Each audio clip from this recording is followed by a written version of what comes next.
Hello, everyone. Happy Saturday. Hope everybody's having a great Saturday. Everything's going well. New Day should be in here in just a minute. See who we got all in here tonight. Let's see. Well, hello, Me Monday. How are you? Me Monday has been waiting. Good to see you, hon. Goddess, good to see you too. I'm excited too, Goddess. I'm always excited to talk to you guys. Look forward to it every week. Don't mind the shaking and clicking in the background. Those are my pups. So, hello, Adrian. How are you? What's up, Queen Adrian? Let's see, out to dinner. Oh, she'll be popping in and out. Okay, awesome. Hello, Big JD. Good to see you tonight. Smoky Mountain Robin. Good to see you too, Smoky Mountain. Hello, Lisa Guineau. Good to see you. Very good to see you. Let's see. Gemma Lee. Hello, Gemma Lee. Welcome. Good to see you. Oh, hey, Christina. She'll be joining us here whenever she wants. So, let's see. Rock Crusher. Hello, Rock Crusher. Good to see you. Sunflower Soul. Good evening. Nancy Drew. Yes, happy soggy Saturday. Ugh, this rain. I'm so over this rain. Oh, it's terrible. Hello, Ameth Webster. Good to see you. Hello, Matt Payton. Good to see you tonight, sir. As always. Okay, so we have quite a show tonight. We are going to be continuing to talk about the combined theories of New Day and I, and oh hey Christina. We're gonna do part 2, and this is just gonna kind of be a continuing series for a while of the Delphi 213 parallel part 2. That's tonight.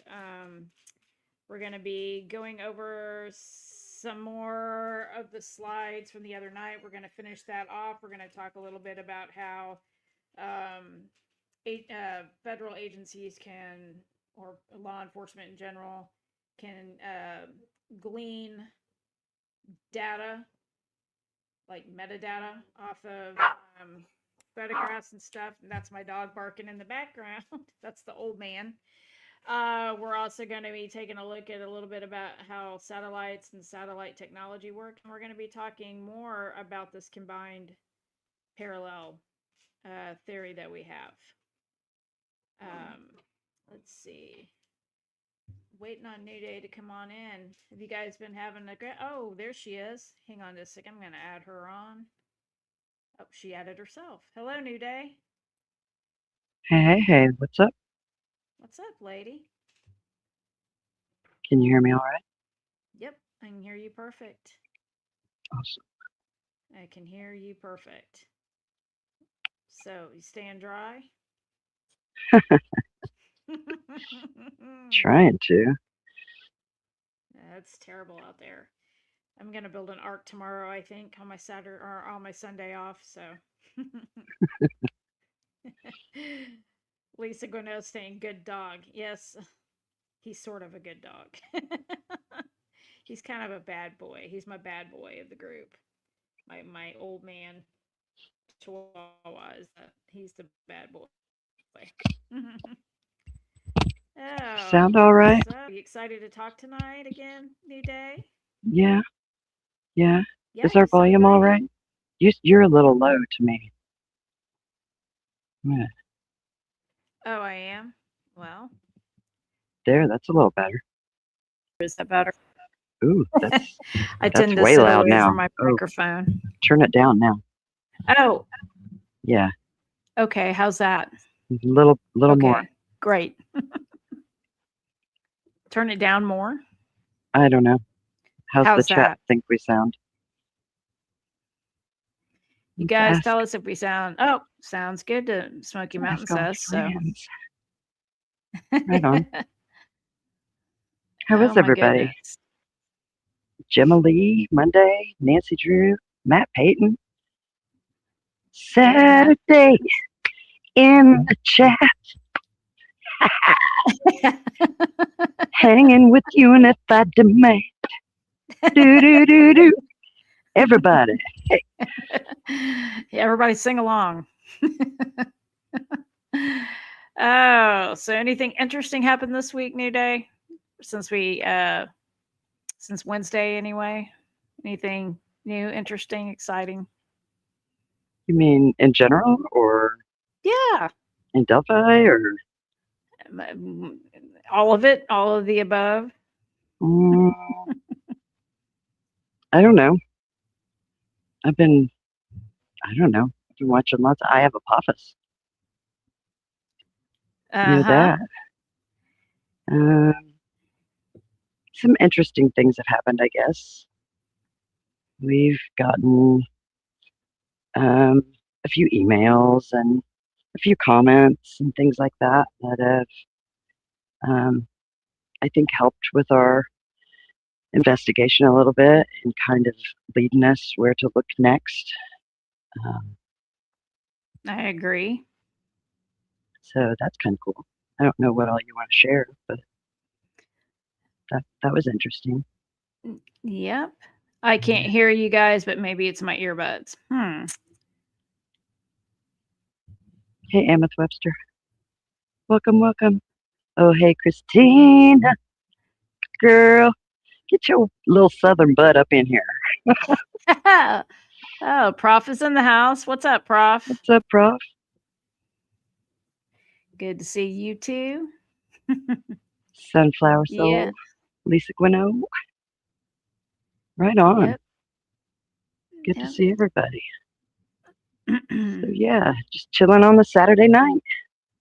That's right. Just chilling out.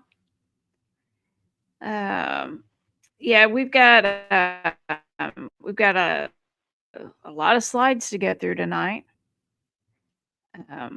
There was more than I thought there were going to be. We may not get through them all tonight, but that's okay because this is a continuing thing anyway, right? What's up, Mother of Dragons? Good to see you. Very Heck good yeah, to see we're you. just cruising through.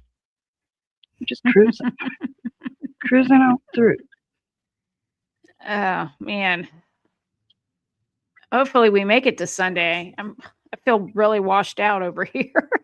It's oh my gosh, so much rain. You guys are in Indiana, so much rain. So much rain. Cruise with me, baby.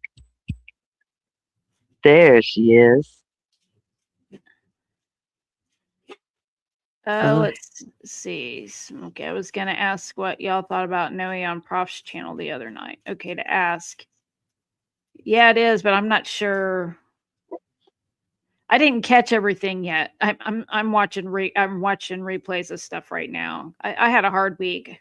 I slept a lot when I got home from work, so Yeah, working in that rain.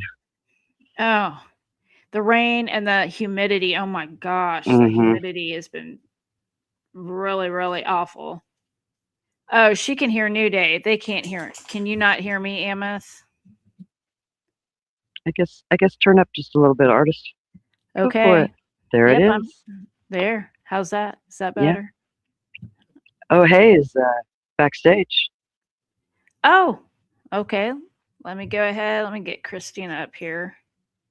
Oh, hey, Christina. Let's see. Let me switch to this. And I hate when I'm big. I don't want to be big. Well, you're the host. Oh, God, I just don't want to be that big. Why? You be all right. Let's see. What's up, Christina? Oh, now Christina's big. Look. Hey, ladies. We can just switch off. There we go. I don't know what. I'm running it tonight. I don't even. There we go. I'm just playing around with it. What's up, Pert? How are you doing? Good to see you tonight. Hey, chat. I better quit playing with stuff because I actually got things to work tonight, shockingly. What's up, Awesome. our southern sister? How you doing? Hey, ladies. It's good.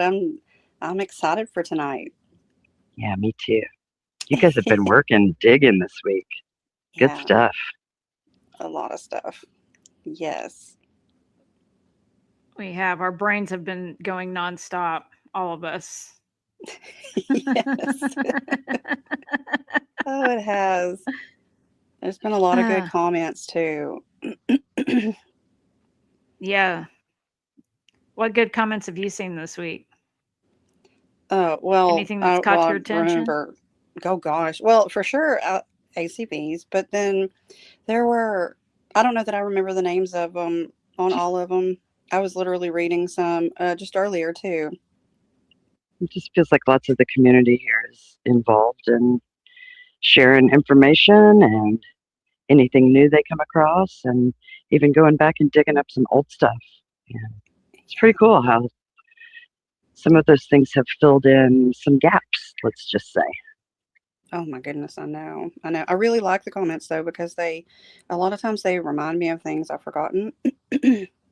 and and it's nice, if whenever people are nice. So I like to see that people have like they got input, so it's really nice to see everybody like interacting. So I Yeah, agree. it is. We've had a lot of good comments. We had a really great chat the other night. hmm Um, did you, if you were here for the Wednesday night watch party, as you know, we're going through the Eye of Apophis videos and analyzing, and we had a nice introduction, nothing too cryptic in those, too awful right. cryptic. But it's gonna get a little trickier here on the next Wednesday. So, but Well, I'm looking forward to that too. So, I was watching out of his Outlier series. I was watching like episode 15 and 16 yesterday and today, and it really has a lot to do with kind of where we are right now, what we're talking about, um, as far as like the chasm and stuff like that. It's very interesting. Oh, that's exciting. Yeah. So yeah, I Yeah, we've am. been talking a lot about that chasm this week. God, I was like, God, I wish we could watch this tonight. It was so good. But it was, yeah. wasn't So it? yeah, I'll just throw that out there for everybody if you want to go check it out. Yes. Yeah. That one helped make a lot of things make sense because when I was researching some stuff and then I got to that word, I thought, I know that word. I remember that. And yeah, it was great. It was great. And that video makes a lot more sense once you put some of that together and man, It sure does. it's going to take forever to get there to 15. I don't know. It seems like it just feels like it's becoming like this well-oiled machine that just kind of like all of the little parts are fitting in. They do. Once you start to kind of make sense of some of them, I'm like real excited to tell people once we start piecing things together good. I And am like, too. yeah, yeah, feels like there's like a reason for everything now. Like it all is starting to fit. Um, Yep. so hmm yeah, I'm excited. It is. We're also going to be going through some more Christina's notes that she's been taking. I'm going to go ahead and I'm going to pull the slides up here. Let me see. Find the best format for that. See if I can move us all to the side. Oh, look at that.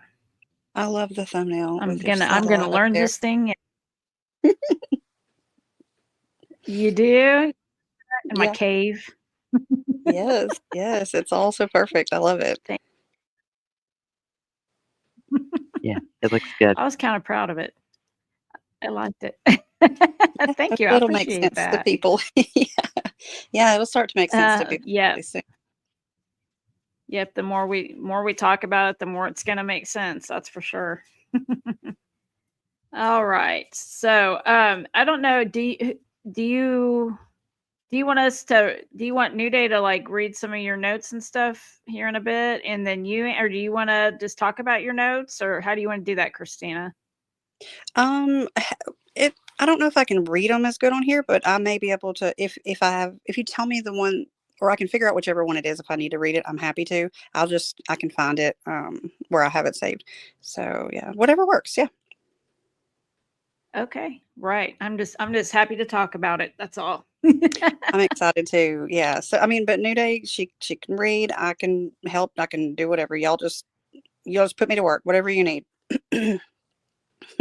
Sounds good, lady. Let's see. Let's go to. I'm gonna pull up slide 1 here.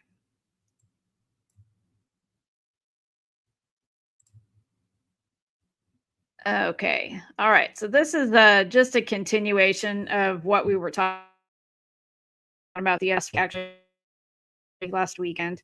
We're talking about we were going through how geocaching can be and has been tied in with criminal activity, different aspects of that, how yada yada. So this part we're going to start with geocaching data as a forensic tool. So basically, it says in forensic science and criminal investigation, geocaching data serves as a surprisingly precise geolocation and timeline mapping tool. That's because it relies entirely on timestamped digital records, physical logs, and satellite tracking. And we're going to be talking a lot about satellites. It has been used by law enforcement to break alibis, map out hidden evidence caches, and track historical movements of suspects. So they use the geocache infrastructure as an asset, and they use these several distinct methods. Number 1, breaking alibis and establishing timelines. Basically, every time a user uses logs, every time a user logs a find or a hide, they create a concrete digital footprint. And in forensic science and criminal investigations, geocaching data serves as a surprisingly precise geolocation and timeline mapping tool because of what it relies on. With that, I think I just repeated myself. Hold on. I'm like, that sounds awfully familiar. Hold on. You've been working too hard.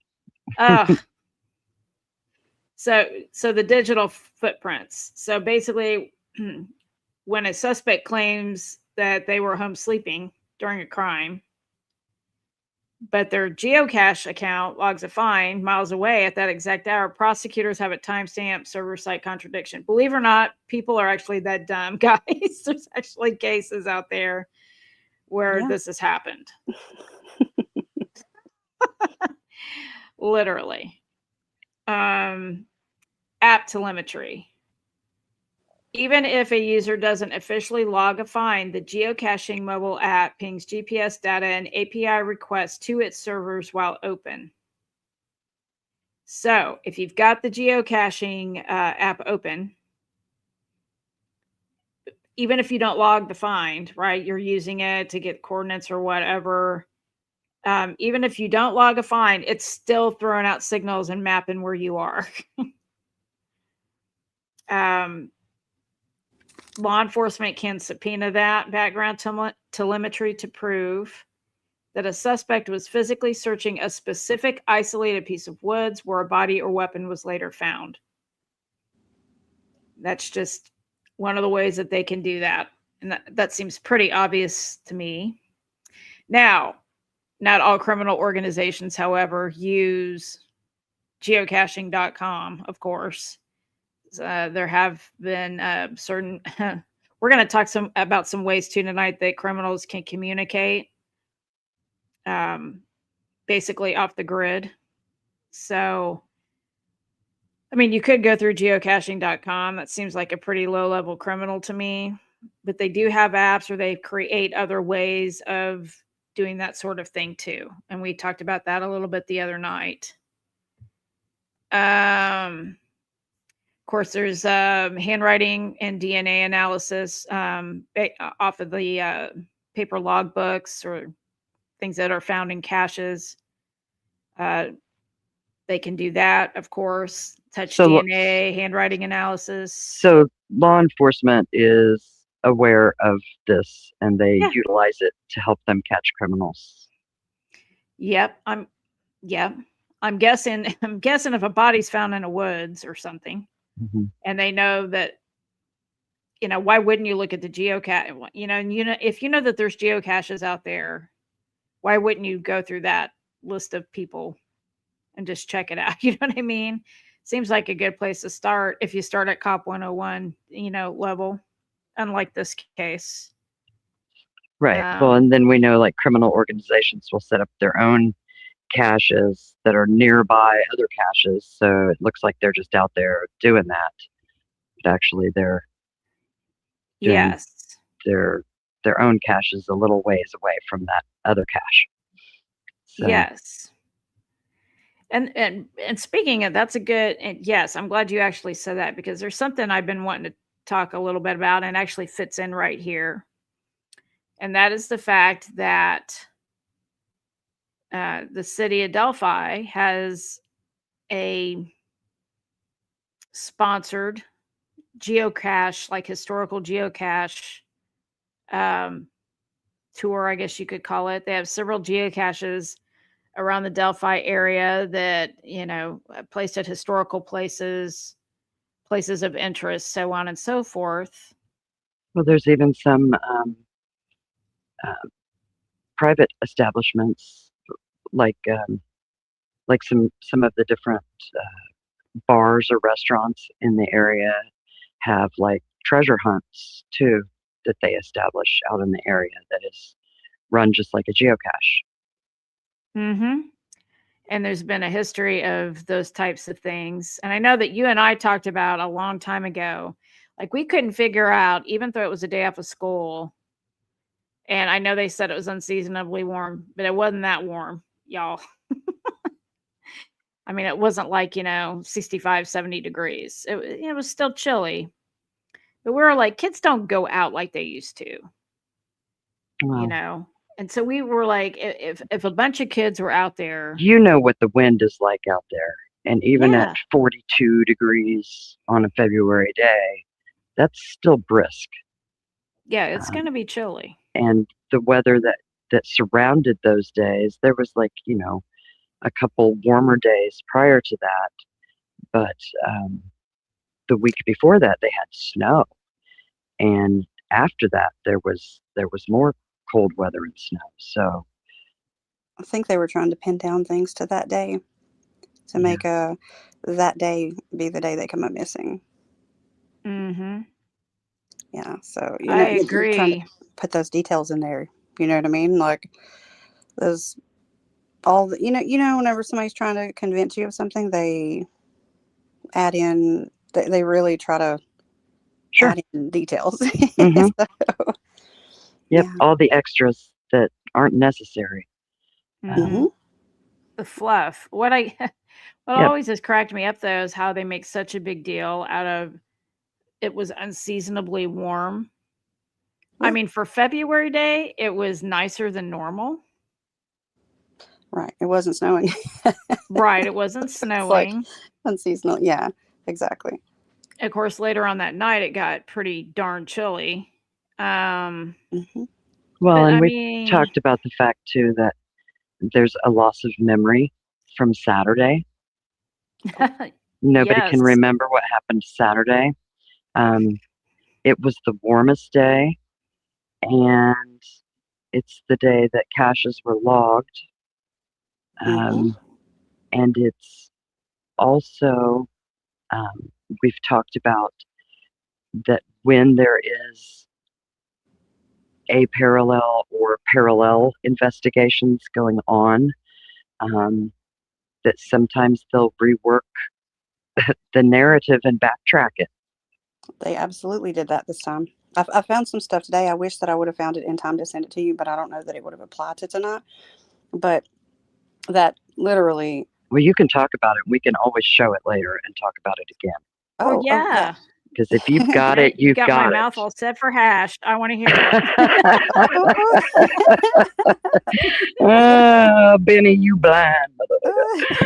Okay. Sorry. We love that Oh, no, I movie. love it. We talk about it all the time. Oh, If you man. guys Well, don't know what movie that is, we're quoting Harlem Nights because we think it's hilarious. I don't know that I know that one, but no, Oh, no, yeah. y'all just crack me up anyway, though. But yeah, no, okay. So, do you guys remember in Jerry Holman's in his deposition, where he's talking about the Intel analyst? Mm-hmm. Okay, so I was reading some earlier about where they do that at the fusion center out there. With remember how they had the two names in there? Mhm. Yes. Yeah. Mm-hmm. Okay, so whenever you go back through and you're reading through those transcripts, he is literally telling you that they created a timeline. Um, yeah, I had just went through and was let me Well, go find where I had where I sorry, was you said that, and I hear Gray highlighting stuff Hughes. about. So the timeline wasn't even out there till we put it out there. Oh, yeah, exactly. Until they, got it all pieced. I'm sorry about my cat. He's back here hollering. He's trying to talk to y'all. So, You need to okay. clip a mic on him. I've been I know, telling you right? that. He's really talkative. He I sounds fed like him he has before. opinions, so He does. He's like really grumpy. I fed him before I came on. I thought that would help, but okay. So yeah, let's see here. Is this okay? It's okay. So yeah, he's literally talking here. So the attorneys ask. I think it may have been Rosie, but he says, "Let's talk about the timeline in this case." Okay. Are you generally familiar with what I'm talking about when I say timeline? And that's in quotes, the timeline word. And yeah, he's talking about the date, and then Jerry answers yes, and he says, "You generally know what I'm talking about when I'm talking about the timeline." So he asked him again, and he said, "I do," and he says, "Do you believe that your timeline that has been kind of created, I'll say, is an accurate one?" And he said, "Yes," and he goes, "Okay, did you specifically play any role in creating that timeline?" And then if you go to the next page, where was my other one? I think I got them out of whack, but here it is. I was gonna say you got me hanging, waiting for Pork Chop to answer. I know, right? Yeah, I think he's. And see, people need to remember these depositions don't automatically come out in the record. It's only what's put into the record during these hearings, Hmm. like the pretrial hearings and during the trial. These were entered for a reason. These particular people's, and I believe it is these things here. And yeah, so you go to the next page, and then he's trying to explain about the timeline, and he's saying as far as putting the timeline together, that was done by our Intel analyst. So that's what they're talking about, and then they do the intelligence gathering, and he gives the name of them, and then I What's have the another one. name of him? Oh, we have Stacy Gosnell Day. So her last two names are hyphenated. And we have one named Jazz Munn, like Yeah. Jazz, and then last name Munn. Yeah. What is that? And Like a handle? it doesn't sound like a real name, does it? But No, it doesn't. He's a real person. is it really? Oh, it's a dude. Okay. Yep. At least the dude I found. And and Matt who is. are these people? Or are they law enforcement? Or are they No, actually, right here. Where is independent? it? He says, okay. Um, okay, so he says they are Intel analysts. What do they do? And he goes, well, their names are not going to be in any of our reports. And Rosie says, okay. And he says, but any work product they do, like the timeline, they'll be responsible for that. And Rosie says, so tell me what they're tasked with. And Jerry says, gathering intelligence. Like if we get a tip or somebody, they would give us information like the name, address, phone numbers, anything that we needed to investigate that tip. And he goes, and then also at some point they helped with the timeline. And okay, so then Rosie says, well, I don't want to beat a dead horse, but this is all totally new to me. And maybe I have not observed it in the discovery, actually. But so you're saying there's not really any reports with these people's signatures on them. And he says, we're not allowed. Yeah, we're not allowed to put their names on it because of their intelligence. We're not allowed to. So I think that's the only pages. I may have one more. I'm not sure. That's crazy. Yep. Oh, yeah, yeah. Here's one last page. And he says, now you put that with Kelsey's statements, other people's statements, and all that, and it gives us an accurate timeline. So we gather all that information and we allow our intelligence analyst to put together a timeline for us. So the police didn't do this. This fusion center pieced all of this together and went that, Eye of Apophysis video. I forget which one it was. It was the El Vatico, I think. Yeah. He's talking about in there them being pawns. So you got people there. Think who goes every day? Betsy Blair. Betsy Blair. The McCains. The McCains. They're pawns. They knew they would see people. So he said that the girls like Kelsey and Bree were pawns, but it kind of makes sense. I don't know who was saying. I don't know if it was you guys or somebody in the chat last time talking about the blonde hair, saying that Abby had blonde hair. Yeah, that's what they said in the bolo. They described her as a blonde. And that would make sense. They said 2 13-year-olds. They did. Exactly. Both blonde hair, blue eye. Yes. And then it's like Abby doesn't. She's got, what, reddish. Yeah. I would call her a redhead, but like an auburn. Yeah, auburn. Yeah, auburn would be perfect, actually. Yep. And well, then the last thing I had highlighted here, and that was it. They asked.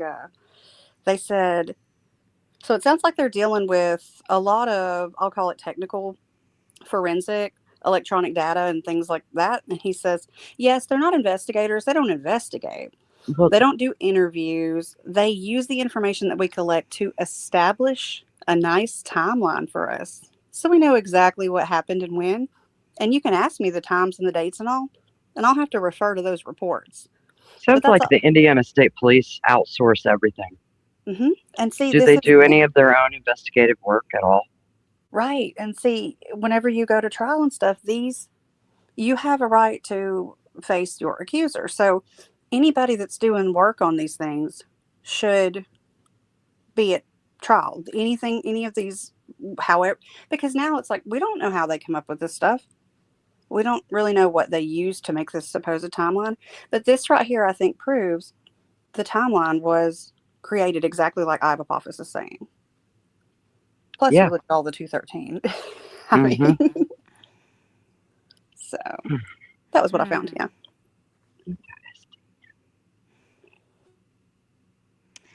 I just find it interesting that they have these two analysts putting this timeline together, because we have video footage of someone else helping someone else put a timeline together. Yeah, I think that's illegal. And then that person goes on YouTube with Kelsey, and they put it together for everyone to see. But clearly, the person helping that person was out there filming on the bridge looking for specific landmarks. That's right.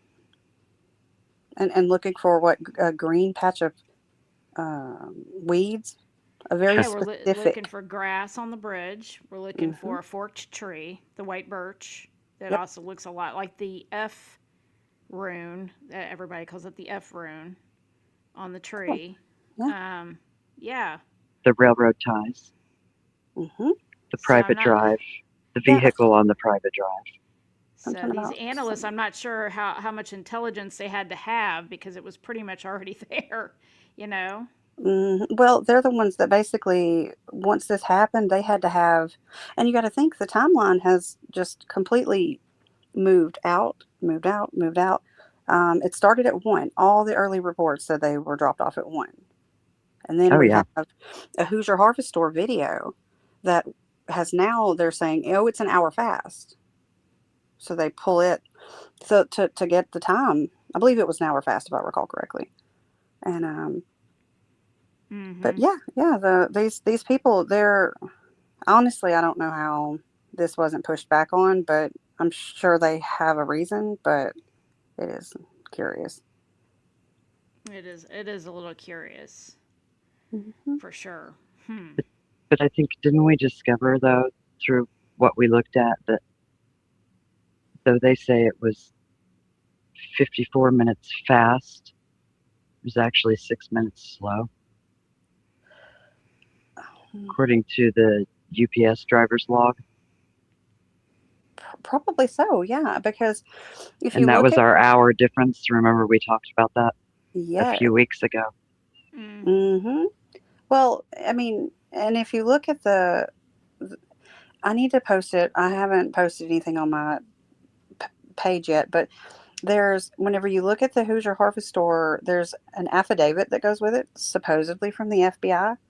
But that's the one I was telling you about that doesn't have anything specific of what they're authenticating. And then the signature page is on its own individual back page. There's literally nothing else on that page. And it's not notarized. And everything I've read says those things are supposed to be notarized whenever they come from the FBI. There's nothing specific in it. So it's like, what are they authenticating? I could literally go put anything in there with that, you know? Wow. And you know what I thought of today, too? Hmm. Um, I was looking at some of the stuff and I remembered that, we hear that the BG video is from this phone data, or excuse me, from a phone extraction. Hmm. Well, it's interesting that that is what's been perpetuated because there is not anything in the record during trial of the original video played at all. There was 3 videos that were shown, a 30-second, like a 43-second stabilized, and then the last one had like the enhanced sound. Every single one of those are not the original. So, Well, I'll be. Wow. Well, yep. then how do you think the people who run the PR Justice campaign? for Rick Allen website got a hold of the original 43-second BG video that they released last spring? March? Yeah. No, because it doesn't exist, and that's why they're pushing so hard to tell people that it does. Oh, wait, Mm-hmm. what's that? Oh my God! Yeah, Woo! that's called that PR campaign that probably probably good what getting at least close to over a million or a couple, multi-million now that has been foiled. Trust me, bruh. Well, well, Trust me. let's be fair. The bridge footage does exist. It just was taken a couple of weeks after the murder. Hmm. It was built like that timeline. Yeah. I mean, it exists. Yep. It's real. Fabrication. Yep. The boogeyman on there isn't real, and that Abby is totally, Bridge Abby. That's not real Abby. Yeah, but I mean, Mm-mm. the footage is real. They should have just shown the narrated Oh yeah. tour of the bridge. Well, right. And that other Snapchat, the one of the empty bridge, it's got that Snapchat timer that is, you can tell it's edited, and it's the little thingy in the middle is partially filled, and it shouldn't be. Yeah. Yep, Yeah. yep. And I didn't know. I noticed that a long time ago, Christina. Mm-hmm. But for some, I mean, I don't use Snapchat, and I had no idea. I thought for some reason that was some kind of battery gauge on an iPhone because I don't use an iPhone either. And when you said that, that made a lot of sense. But I mean, regardless of what I mean, it's different. You're Getting talking some Well, about the pictures where it's circle different. timer that's up Yeah, in the corner of the yeah. of Now I know the that's what that is. yes. Abbey Bridge picture. The Yes. empty one. Oh, the empty bridge photo. Yeah, that black and white one. Yeah. Hmm. Yes, it's I know if you're not real familiar with Snapchat, some of that doesn't make a lot of sense. And I mean, I wouldn't say I'm super familiar with it, but I do understand it enough to know. And I went and I also looked up Um, you can go to there's a certain part of the Snapchat website, and they have all of their glitches and then the patches. I didn't find anything on there for the center circle being off, like off kilter. It said that they're made from like the same interface or whatever, so they go together. One shouldn't fill up whenever the other part is in a different place. Hmm. So yeah, Right. but you don't hear anybody talking about that though. You never hear anyone talking about that one because see that one was supposed to come from Snapchat. Mm-hmm. Yeah. Like it was Well, we're supposedly talking on the about it phone. now. We're talking about it Yeah. now. Well, you know what Well, else nobody else ever talks about? what's that? What's that? Instagram. Oh, yes. Yeah, they don't. There's that. And Musically, have y'all seen all the videos on her little Musically account? There's a lot of cute ones actually. I have not. Those, the I've seen Instagram. quite a few. Mm-hmm. Yeah, I've seen quite a few of them Are those the on ones that are on other Julie people's Mubbin's? Instagrams. She's got videos They are. on her. Okay, She's then got I have several. seen them. I've seen some on Kelsey's. I've seen yeah, basically those two places is where I've seen the majority of what I've seen. Mm-hmm. Yeah. It Mm-hmm. was really popular back then, especially when it first came out. But Yeah. that was before TikTok bought Musically or whatever. I know that it was kind of a big thing around then. But even Snapchat was widely used already at that point. It was still relatively new, but it had still been out for at least, I think, a couple of years, maybe since 2014 or so. Mm-hmm. Right. Yeah. Oh yeah, I find this really interesting artist. The Israel Keys Oh, Oh, connection yeah. to yes. the yeah. Yeah, we touched on this the other night. Um, yeah, this is another method that law enforcement uses geocache locations to catch criminals, and it's giving this exposing supply caches of. We talked about Israel Key, who is probably the most infamous person using coordinates to hide kill kits around the country. Um, and it says here that he would. Oh my gosh, I gotta blow my screen up. I can't see. My eyes. Turn your mic up a little bit too, artist. You're still a little soft. Is that better? Yes, thank you. You're welcome. So, Israel Keys, of course, was an infamous serial killer. He used the principles of geocaching to bury his kill caches, his kill kits, across the U.S. It says here that he would store weapons, silencers, cash from bank robberies, zip ties, watertight Home Depot buckets, anything a psychopath would need to commit serial killing in these caches. And I know that he would hide them in like state parks, mostly, things like that. He was a truck driver,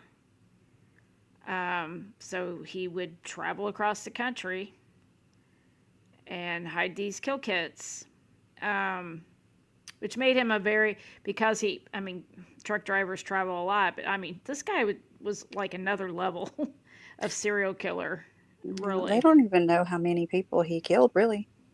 Right, and I don't think that. Yeah, I don't think that what they do know is. Yeah, I don't think it's all of it.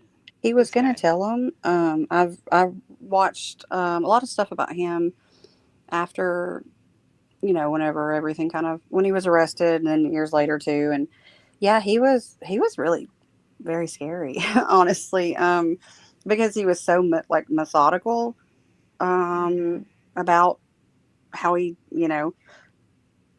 did these kill kits, and he, oh my gosh, he just, I think what happened is once he was arrested, it got on the news, and see, he had told him he would confess to everything. He Mm-hmm. just didn't want it all over the news because what's the craziest thing is he had like a 10-year-old girl. I think she was about 10, a 10-year-old Yeah. daughter Daughter that he, is not yeah, even that know. he really seemed to, love and cherish, and he did not want this to come back on her in any way. And when he found out it went on the news, he was upset about it, and then he committed suicide. Or I don't know what we can say on here, but yeah, he's. I don't know if anybody's ever heard of like the You can say whatever you want. it. I usually say died by suicide. Okay, well that's what he did. Yes, and yeah, he only got caught because he deviated. But And yeah, we're not monetized, so oh yeah, I didn't think about that. yep. Good. Say what you want to say. Yeah, he ended up deviating a little bit. That's the only reason he got caught, but he was pretty scary because one of the last people that he had ended up killing was he chose it because they had no kids' toys out front or in the Yeah. yard anywhere because he knew they wouldn't have any children. That one was pretty sad. And the last girl that he abducted, he was, I don't know, that guy was crazy, but it's really neat how he did this, though. It is pretty scary. Most people don't have that kind of discipline. Yeah, and this here says that they used it to locate his caches. They used descriptions, his GPS coordinates, his mapping descriptions from his notes, and they used geocaching forensics to locate his weapon caches in New York and Alaska. Jeez. But I guarantee you there were a lot in between. Oh, you know it. Well, and You I think that's know? what Iva Apophis is trying to convey through his videos is that there's not just cell data, that you have the GPS on your devices. So there should be GPS coordinates and stuff with that phone or Mm-hmm. the phone that was supposedly Libby's. Yeah. Mm-hmm. Yeah, say that again. The phone that was supposedly Libby's. There you Exactly. Right. Yeah, man, you could do a whole thing about Israel Keys. He was another level for sure. That Yeah, it dude. was interesting. Yeah, he was. You could tell he was. It's weird because he seemed relatively normal. Like I guess, like most some serial killers, he seemed. I think he had a girlfriend, or I don't think he was married. I think he had a girlfriend, and he had like a regular life. go. Well, do you know what's Mm-hmm. interesting about this is quite a while back, artist and I have theorized in the past that the person responsible for this crime, or at least the person responsible for all of the staging of the crime, Mm-hmm.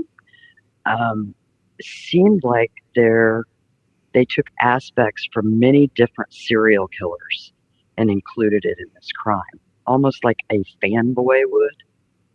Yeah, it's interesting Mm-hmm. y'all feel that way because, like, completely independent of you guys, I've always thought that too, because Mm-hmm. there's just so many different things.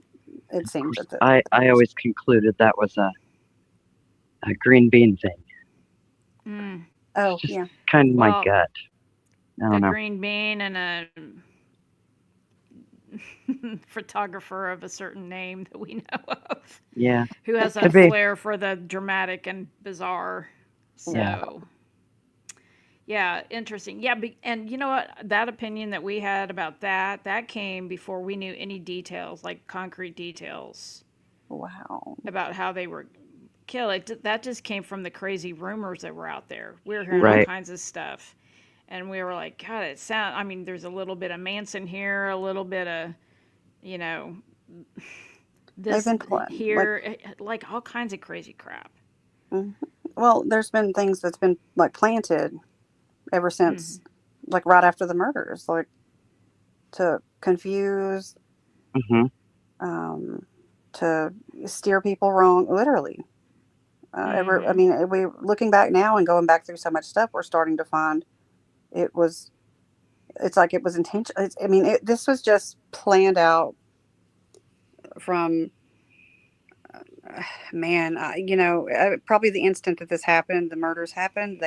They went into Mm-hmm. planning and trying to, I think, cover for themselves. I mean, I I don't know. do, but Yeah. I'm starting to feel like there was an original plan of how this was going to be played out, Hmm. and then the plan got switched, and I feel like there was a panic moment Oh yeah. where By the some the faction, one part of the group that yes, where thought the it was plan something else. They Mm-hmm. weren't in on it. where the plan changed a little, and that's how we wind up with too many shoes Yep. Hmm. and like an And overdone scene. and two different times, two different Mm-hmm. locations, none of which was there the night before. Right. So Right. Exactly. I feel like I'm starting to feel like at some point something happened to where they had to do, um, they had to switch plans and not everybody got the damn memo. Yeah. Yeah. It's They. kind of how it Well. feels. Yeah. It's hard to make sense of. But yeah, there's.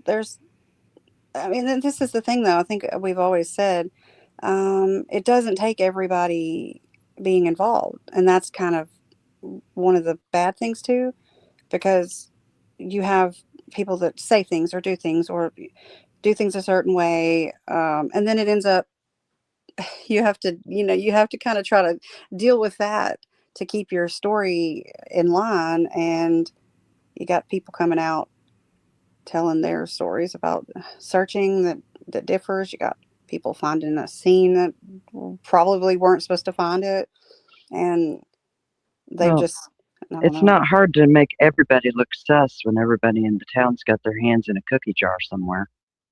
Yeah, yeah, exactly. Well, yeah, exactly. And you have to wonder why law enforcement would go, I mean, into um, damage control right away, Hmm. because the day they were reported missing, they did. Because why would Steve Mullen go straight to Carroll County Sheriff's Office and take over dispatch? Well, now we believe we know why, don't we? Mm-hmm. I think. Hmm. Yeah, they. But the thing is, I was reading. I'm not sure if anybody in the chat is aware, but that it is a federal law in Indiana. Well, the United States, but also Indiana, that you have to report a child under 18 that is missing. Like the police, once it's reported to them, within 2 hours, they have to report it to the, what is it, like the NMEC or whatever, the Nick National. Mick or Nick Mac or whatever it's called. Yeah, the National Center for Missing and Exploited Children. That Yes, one? Okay. yes. They're supposed to be reported through law enforcement Hmm. within 2 hours. Well, that didn't happen because, first off, like, even if they did come up missing on Monday, like we're told, they weren't reported missing within 2 hours. They were worried about hunting down a phone. Yep. If that tells you where their priorities were, it wasn't two girls being lost or cold or hurt. No, it It was a tells me that they device. already knew those girls were gone. Hmm.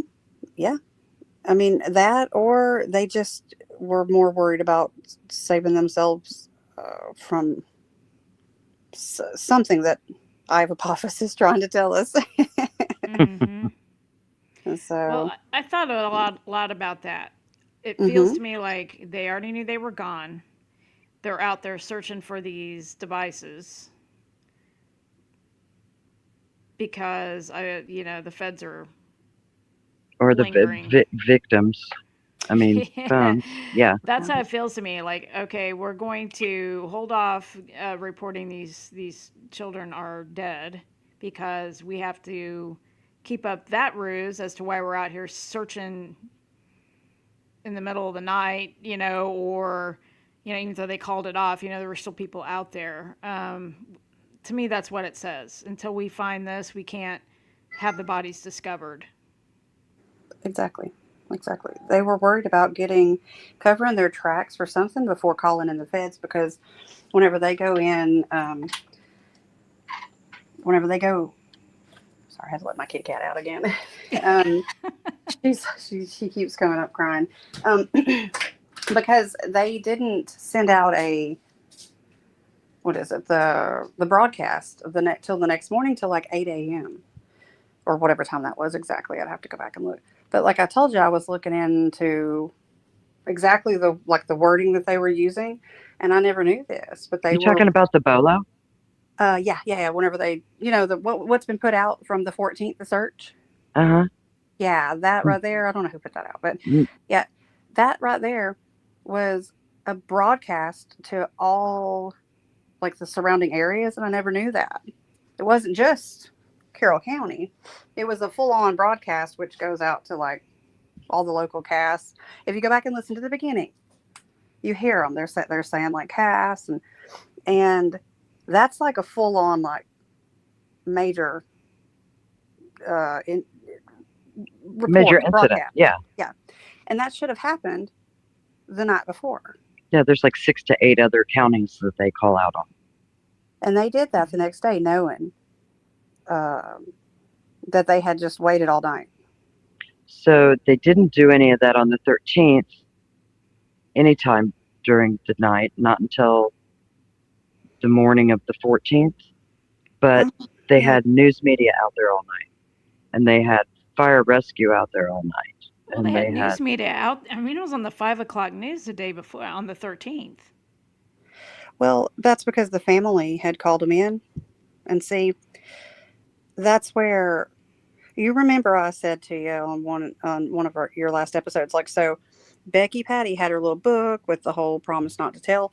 I have thought for a very long time that was like this, like a hint, if that makes sense.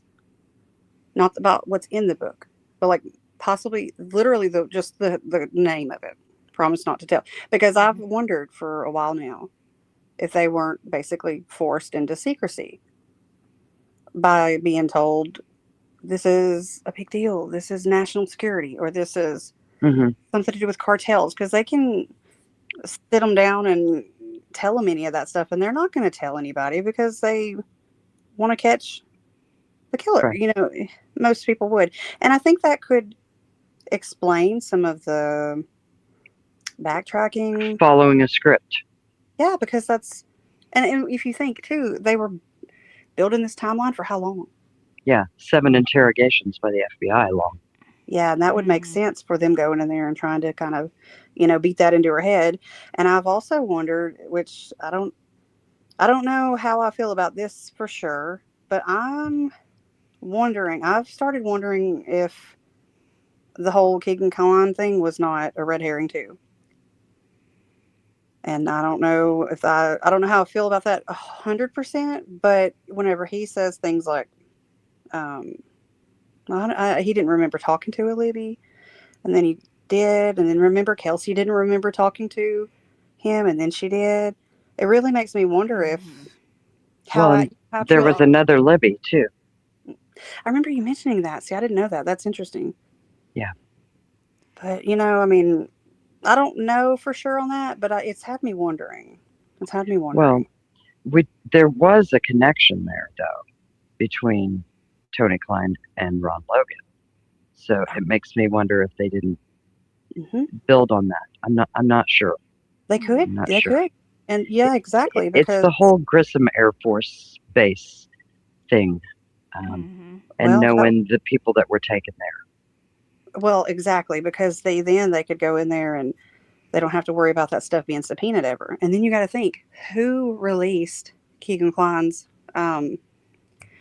the deposition thingy, whatever it was he did. Think of how convenient. Murder Yeah, sheets. those murder sheets. How convenient. PR for ISP.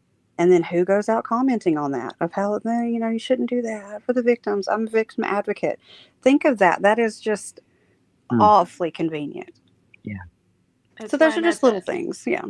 That's why I'm at the point where I believe that there were several different types of things going on, and I think that possibly some of the local kids were hiding probably drugs, like dropping them off, maybe possibly in these spots, whatever. I think somebody stumbled upon something. I'm still trying to, I go back and forth with. Yeah, something was muggled. Something was stolen. Yeah. Yeah, there's something. Well, and that's the thing, though. That's what's so confusing is that I'm pretty sure that that's what I have hypothesis is trying to say in so many words, is that there's something to do with this satellite signal that can prove some things. And I would think that maybe it's not something to do with the Dropbox, but he specifically asked about that in many videos. And he talks about it being moved, or in so many words, Mm-hmm. about it being moved. So yeah, I do think that that exists, and I think it has something to do with this for sure. So I think you're right. It's something to do with I something like believe it that. was, and I believe maybe part of the reason why those girls weren't discovered until the 14th, even though they were already gone, Hmm. wasn't just for the phones. It's also so they can move whatever it is Oh, absolutely. before the feds start crawling around. Because the feds were there. I mean, before they start crawling around all over the place, Were the you feds know, there though before the 14th? I don't think that they were they? Mm-mm. mm-mm, See, that would make no. sense. That is right there. Is that self protection? But if they had, if they managed to glean things out of satellites, communications, something tells me they knew that they were a coming, or somebody told them they were a Yeah. coming. Oh, absolutely. I do think so. And I think that's why they were out there. And, I don't know how I missed this, but in Iva Apophysis' video, the beginning of the one from Wednesday night, the oh, well, I can't remember which one now. I've done watched so many of the searchers pointing the camera or their Mm-hmm. flashlights at the camera. Mm-hmm. Yeah. Mm-hmm. I've probably seen that a long time ago, but I guess I forgot. But I completely forgot about that. That's in And the section I was watching, the outlier, okay, 15, Mm-hmm. 16. okay, because that's the one I brought. Maybe I just got confused with Wednesday night, but Mm-hmm. yeah, it's the. I mean, that's what they were doing out there. If people would go look at the video, if they go looking behind that wall of firefighters, I guess you could see somebody back there on like a laptop or something, Mm-hmm. and they Yeah. could put something underneath the bridge um, to capture stuff or whatever. They can like bolt it under there. Oh yeah, we're gonna get into that too Oh, Yes. because good, yeah, The good. chasm. I've Yeah. got some slides coming up. I'm Awesome. gonna get through it. Let me finish this part here Yeah, sure. because we're gonna be getting into that satellite stuff real quick here. Um, oh, number 4 on that list of how law enforcement can use geofencing techniques to solve crimes is reverse geofencing crime scenes. So, this is with regard to crimes committed in remote areas like a state park or a nature trail. Traditional digital evidence like city surveillance or highway license plate readers is unavailable. And back then in 2017, other than I think individual trail cams, I don't recall them. I know that they have put in cameras on the trails since then after they got that big grant. But at that time, I think other than maybe individual surveillance out there by people that lived out there, I don't think Yeah. they Well, had and a now we've got set. flock cameras going up all over the country. So, Oh, don't even get me started on that yeah, one. me either. So, targeted geofencing, they can utilize geofence warrants to request data from location brokers or specific applications, including outdoor navigation and geocaching apps. They can isolate every device that pinged a GPS coordinate within a tight radius around the crime scene during a specific window, quickly identifying potential witnesses or suspects who are out caching in the area. And I talked about the Garmins a couple weeks ago. So that Garmin is going to, so your cell phone is going to ping off of a tower and it's going to throw out a radius, but it's a pretty wide radius. What did you say it was, Christina? It was like how many feet? Um, well, it can vary on the paperwork, like the precision historical location data. And I don't know exactly how they come up with these numbers, but what I saw was like 2,500 meters, and then like 5,000 meters, all the way up to at under 10,000. And then I think any more than that, I don't think it. gives you a locate or a distance. But yeah, that's the way that it was measured for the radius. This here's America. I don't do meters. How far is that?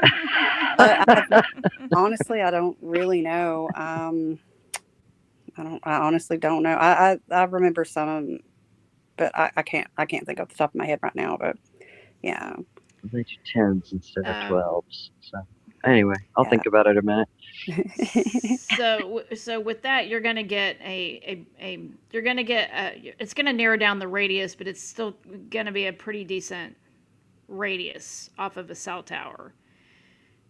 But when you're talking about devices that use satellites, that pinpoints um, much better a location than a cell tower would. A ping off of a cell tower. You're gonna have a much narrower. I don't even know how to say that. A less broad radius coming off of a satellite because it's basically using like UTM coordinates. So that's like what the military would use. They're pinpointed. So in a way, if they're using things like that, then they are going to. Oh, that's interesting, Matt Payton. I just went squirrel. Squirrel. As I'm sorry. I had to throw that up there. No. I love Oh, it. yes. Hi, Ed. 2 new phone geofencing experts. Interesting. Interesting. But yeah, so in a way, if it's something remote and it's a known area where people are out there geocaching, and a lot of these geocachers, from what I can see when I look at the gallery pics and stuff on geocache.com, a lot of them have Garmin's, things like that. That's what they use. So you're going to get a pretty good idea of exactly. It's just going to pinpoint it even more, which Well, this is one of the most accurate things that can be used. This is geofence warrants are used in like every trial that I've ever watched. I don't think I've ever saw. I don't know that I recall it ever being thrown out of any trial because it's so accurate. It's literally the coordinates because your phone pings off of I say pings. It pings off of a tower, and then you also have where it has GPS. So it also goes all the way up to the satellite. So the fact that they threw this out, it should be a big clue to people. There's a reason why they could not use this. If we go back to 2017, Mm-hmm. now phones you can connect to satellites and use on your phones, especially on iPhones. You can do that. But back in 2017, that wasn't a capability on a cell phone yet. It didn't use satellite at all. Yeah. But that's why, like back then, let's say the feds were looking for a device that they intercepted communications out of satellites. That would be a much easier to pinpoint a location using that. Do you see what I'm saying? I guess that makes sense. I thought Now that was your phone, huh? I thought that was the geofence. Well, what I'm saying, well, yes, but what I'm saying is if you're using like information from the tower Okay. back then, because what I've read and what I understood and what I understand is back then not even an iPhone had any way of communicating with satellite. It was different. So you're talking specifically then about people out there with satellite phones. Phones or Garmin's, things that communicated with satellites. Through satellite rather than a tower. Yeah, things that are made to be off grid, basically. Right. Okay. I'm following you now. Gotcha. Yes. And a cell phone is really not made to be off grid. So you're saying those satellite phones wouldn't have been included in the geofence? Is that what you're saying? They wouldn't have picked them up? I don't know if they would have or not. Well, we're going to get into that too because not all satellite communication is equal either. So, yeah, we're going to get into that here in a minute, too. You'll see what I'm saying. Well, get us there. Let's go. I'm trying. All right. EXIF data. We've heard the term EXIF data before. That's exchangeable image file format.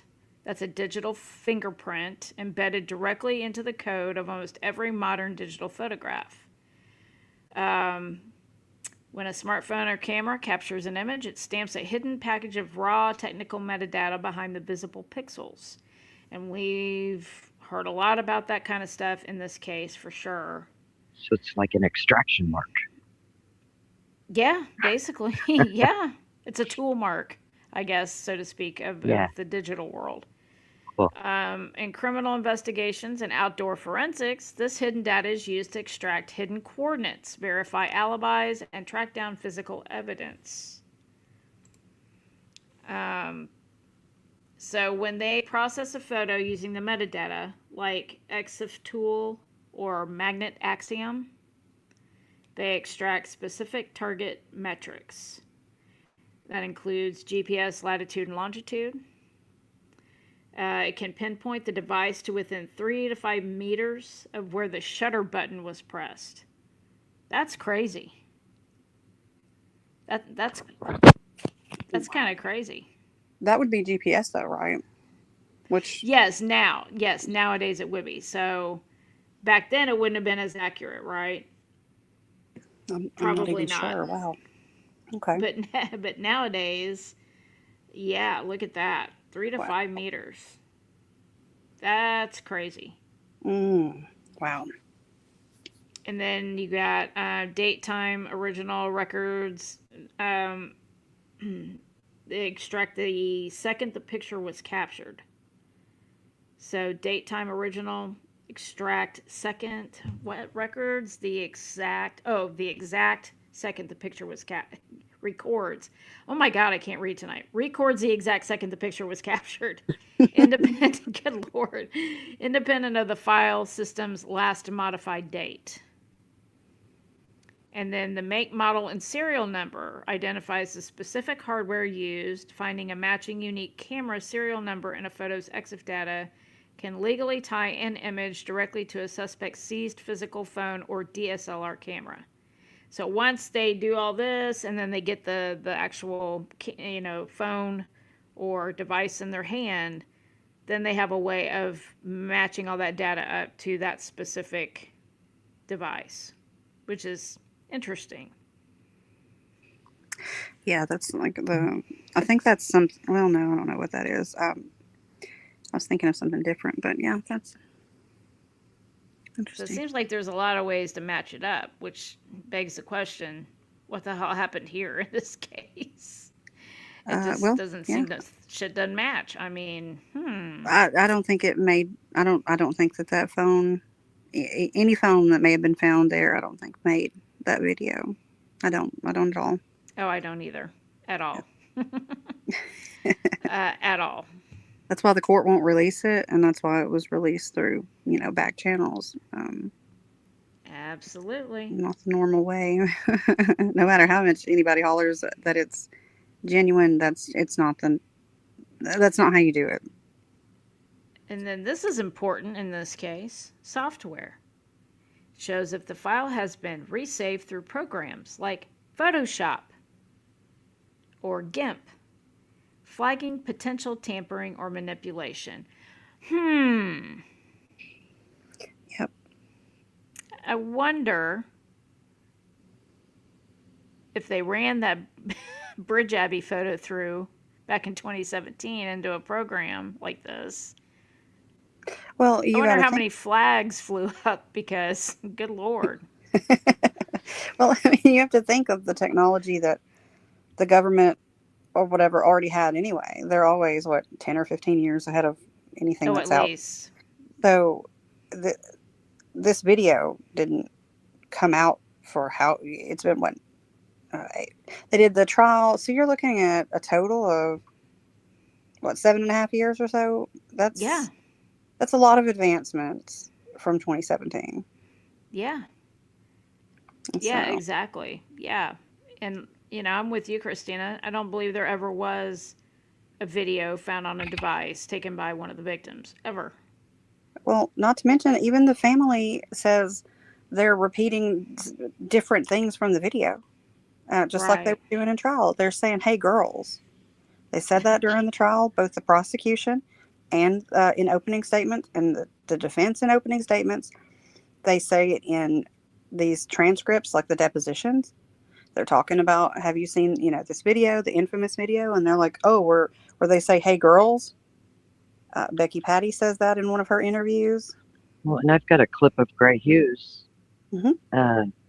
several years before that was ever released to the public, talking about how Abby specifically says, is there someone behind me or is he following me?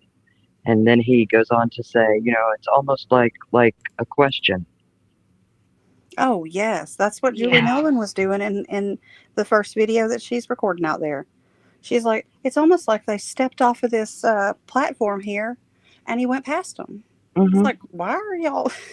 Yep. I mean, I guess I that's mean, normal. I don't know. But yeah, it's just I noticed weird. that too, Christina. There's like very specific things. It's like totally guiding how this could have possibly happened Hmm. in this crazy ass narrative. And then he tells them, just go down the hill.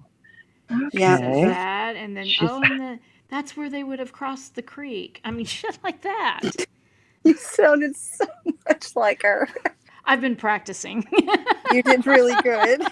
Thank you. That was really good. Wow. Oh my goodness. Yeah. Um, wow.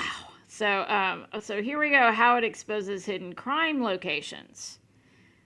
Criminals, poachers, and illicit operations frequently expose their coordinates by failing to strip metadata before sending or publishing photos. So here it gives an example. Visible image data, a photo of a remote woodland trail, hidden EXIF packet, it shows like a capture date and a time, and what kind of a device, and then it gives the GPS coordinates. So they get a lot of information from that stuff when they fail to remove that information before, posting it or sending it onward. Which Mm-hmm. The dark web OPSEC blunder. In a famous cyber forensics case study, security researchers analyzed thousands of photos posted by dark web vendors advertising illicit goods. They extracted the active GPS data for 229 careless dealers, mapping out clusters of precise residential addresses where the product photos were being taken. Wow. Yeah, a lot of people, if they don't realize that stuff is on, and even people in the chat can go to their, if they have an iPhone, at least I know how that works, but you can go and look at your Photos app and go down to wherever it has like the map, and then there'll be a bunch of pictures there. And if you've saved any from somebody, you'll have them in your little map too there.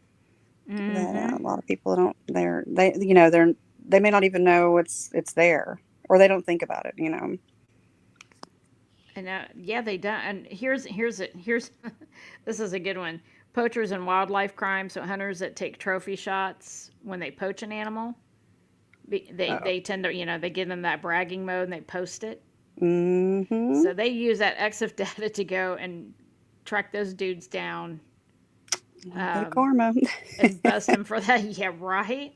Yeah, I would think that would be the most. That would be probably where you would find that the most often would be in a situation like that where some dude kills a grizzly bear and posts it online.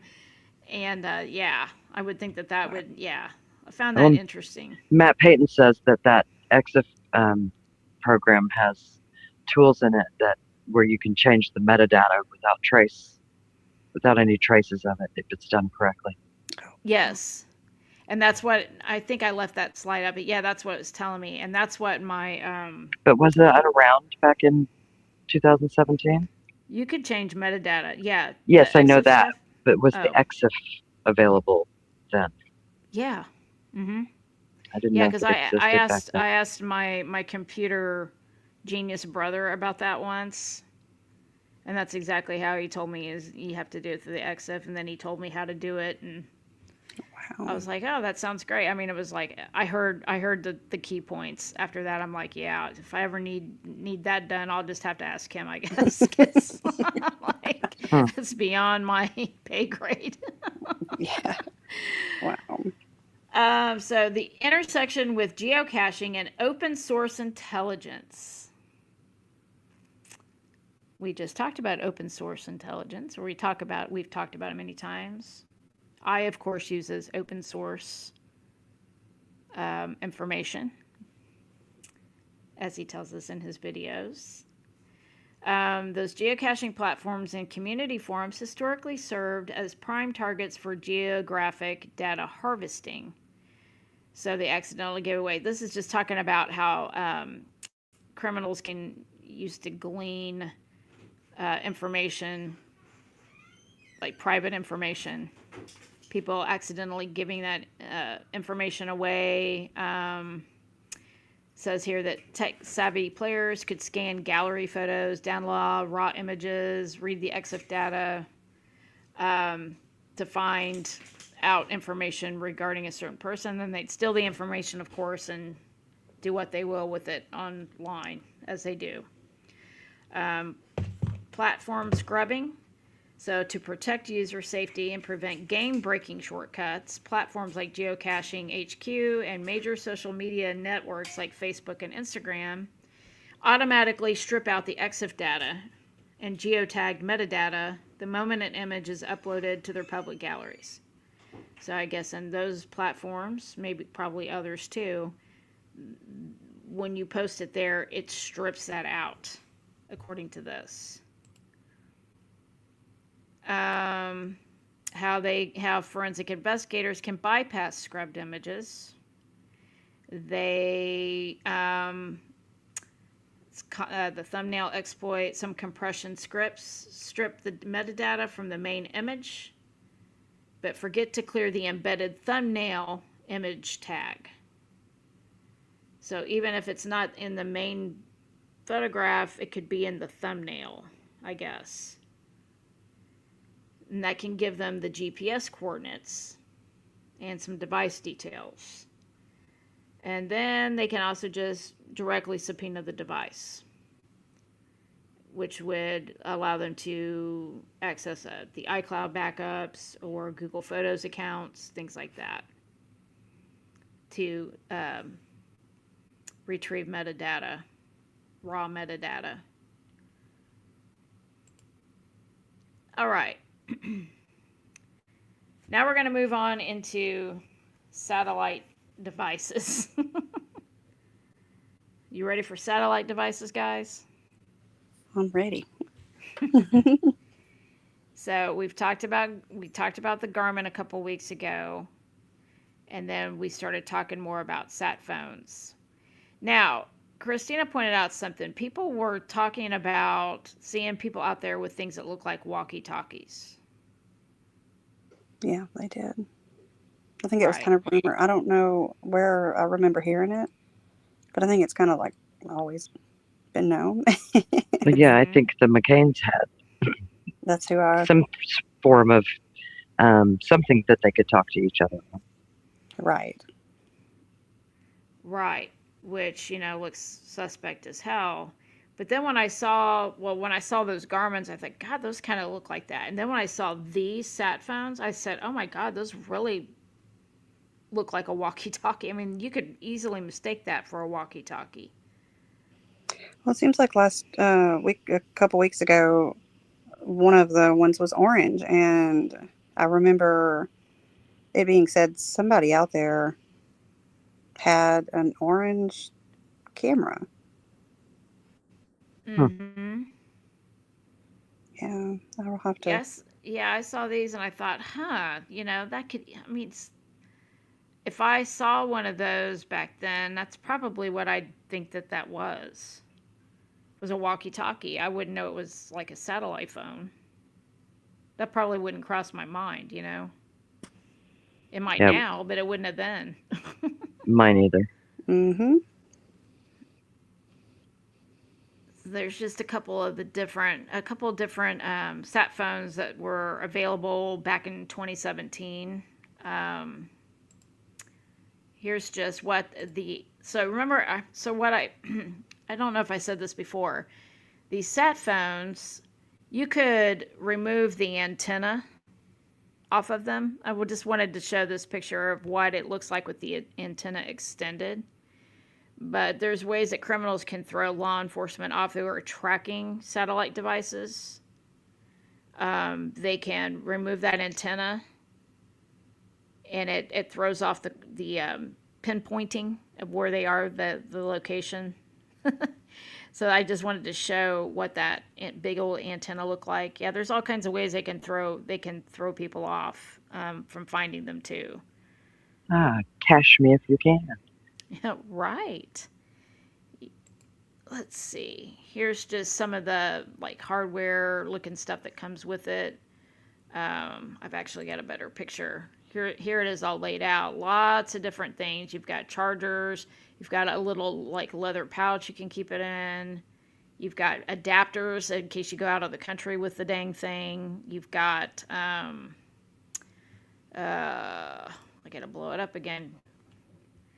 Yeah, you've got travel chargers. I mean, it comes with a whole bunch of accessories for being off the grid here.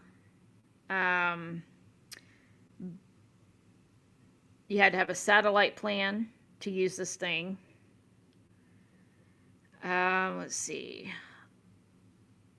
Lots of things that plug um, into this thing to use it. You can see all the different things it had. Hands-free earpiece with a microphone in it. All kinds of accessories, and it usually came in like a tactical hard case type thing.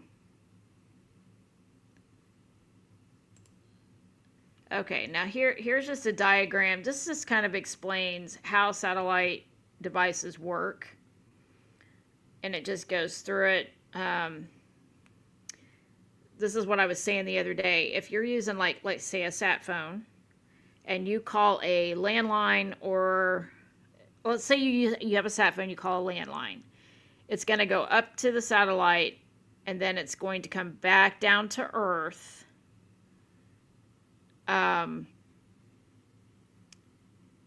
So it's going to make contact there to make contact with a landline. Okay? Same thing with a cell phone. It's going to have to go through a tower to reach the cell phone. But down here in the corner, you see if the call is intended for another sat phone, the final satellite beam. So one sat phone calls another. It goes up to a satellite. Then it travels around and finds the closest satellite to whatever device you're calling. Then that satellite beams it down to the sat phone, and it bypasses any kind of tower situation. If that makes sense. So basically, it stays up in space. It doesn't make contact with the ground tower,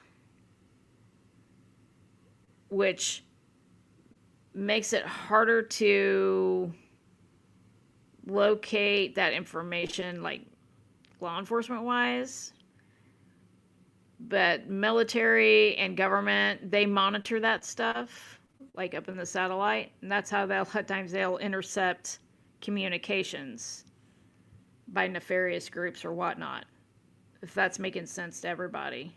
I hope I'm explaining that correctly. Yes, espionage. Wow. I like that word. When you say it like that, it sounds like a fancy cologne or something. Espionage. Only at Estee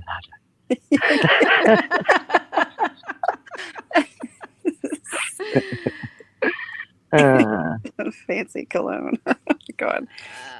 Here, let's see. Here I'm just showing some different. I actually got this out of order, but Yeah, so this is military stuff. Hang on a minute. Okay. Now we're going to talk about an ISAT phone interception system.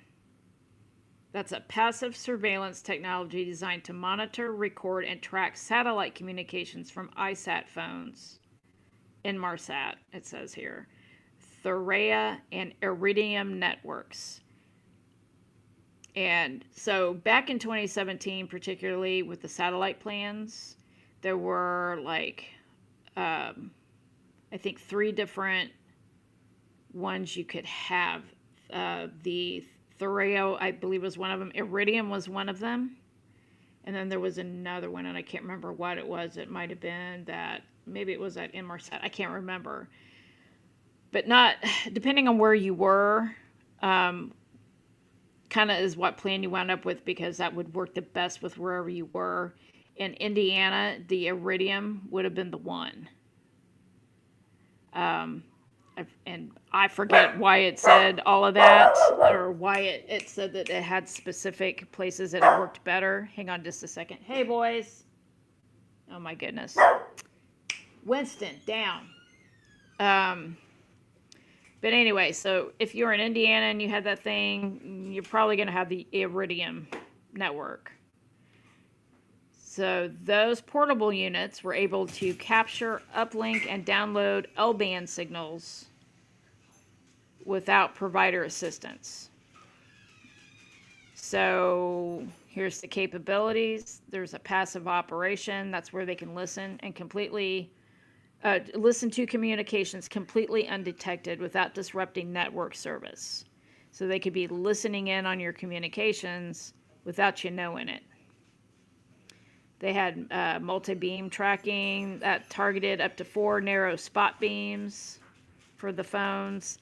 So basically, without all the technical jargon, they were able to also extract your data. They could decode voice calls, SMS messages, so on and so forth. That's just some of the ways that they can intercept that stuff out of the clouds. And then here's a satellite phone. This just tells the different things that it can do. I'm not going to go through all of that. Here's those network operators I was talking about. This gives you an idea of the coverage. Now we see LEO, MEO, and GEO here. Now where have we all seen that before? Yeah, those are from I shows those in his videos. Yeah. Right. And I can't remember offhand which one is closer. Some of them Leo. are closer to the Earth. Then there's like a middle ground, and then a further out. And it's Leo's like the very first one. I just remember it's easy for me, I guess, because I think the GEO is kind of like the furthest out, and then the Leo, I just think like law enforcement is like. And then I remember the MEO's in the middle. That's a good, that's actually a good way to remember that. Yeah, that's my brain just remembers things weird. But yeah, I just kind of thought like that makes sense, because that's actually the way I thought it worked at first until I read about it. I thought maybe like law enforcement got the lower one, and then after I read, I was like, oh, it doesn't even mean that. It's just oh well, it says right here it means lower Earth orbit. I think about it too hard sometimes, I guess. So yeah, and it tells here, so that Iridium, that was best known for extreme remote regions. Oceans, it says polar caps, really kind of rugged situations. Inmarsat, that was near global coverage, so that used the GEO satellites. Good for maritime, enterprise, and land mobile users, offering devices like iSat Phone 2. Then you had the Global Star that delivered regional, high-quality voice and data coverage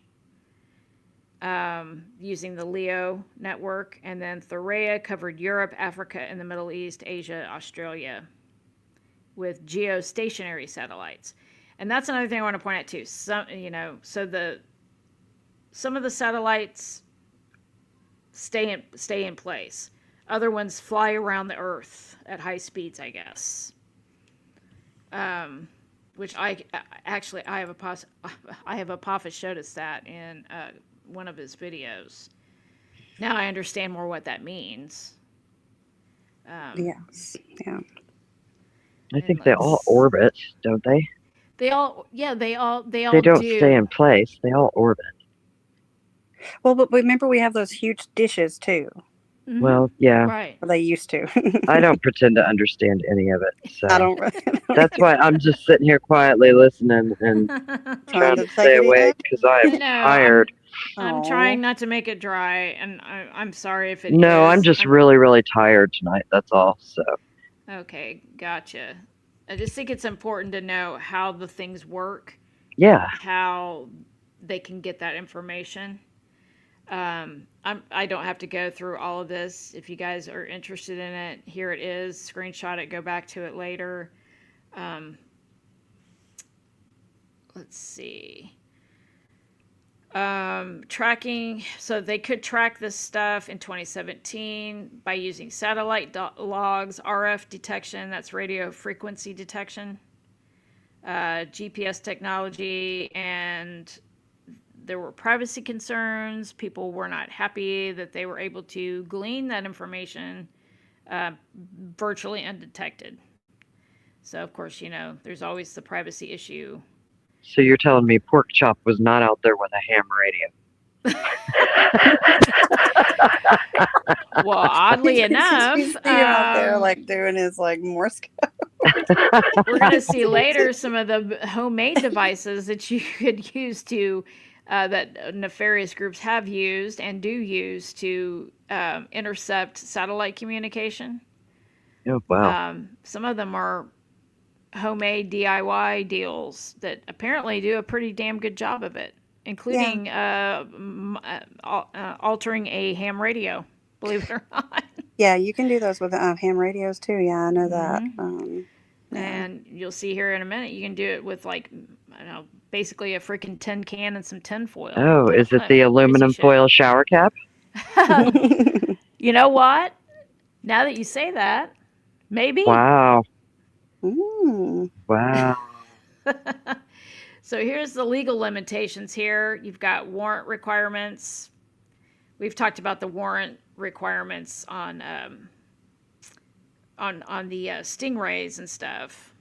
They have them with this too. Law enforcement has to have a secure, specific judicial authorization or warrants under domestic frameworks like the U.S. Wiretap Act or international equivalents before they can target sat phone communications.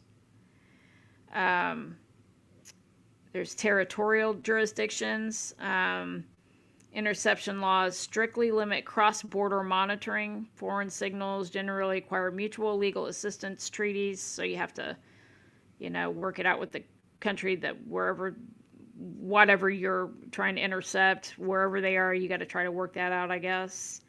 Or local intelligence cooperation, okay. And then there's gateway compliance mandates. Many nations legally require satellite providers to route signals through domestic ground stations, conditioning operational licenses on built-in lawful intercept access. So now we have those gateways, right? You have the gateway. Back in 2017, it was a little more of the Wild West because you had devices like Garmin's that were just becoming satellite capable.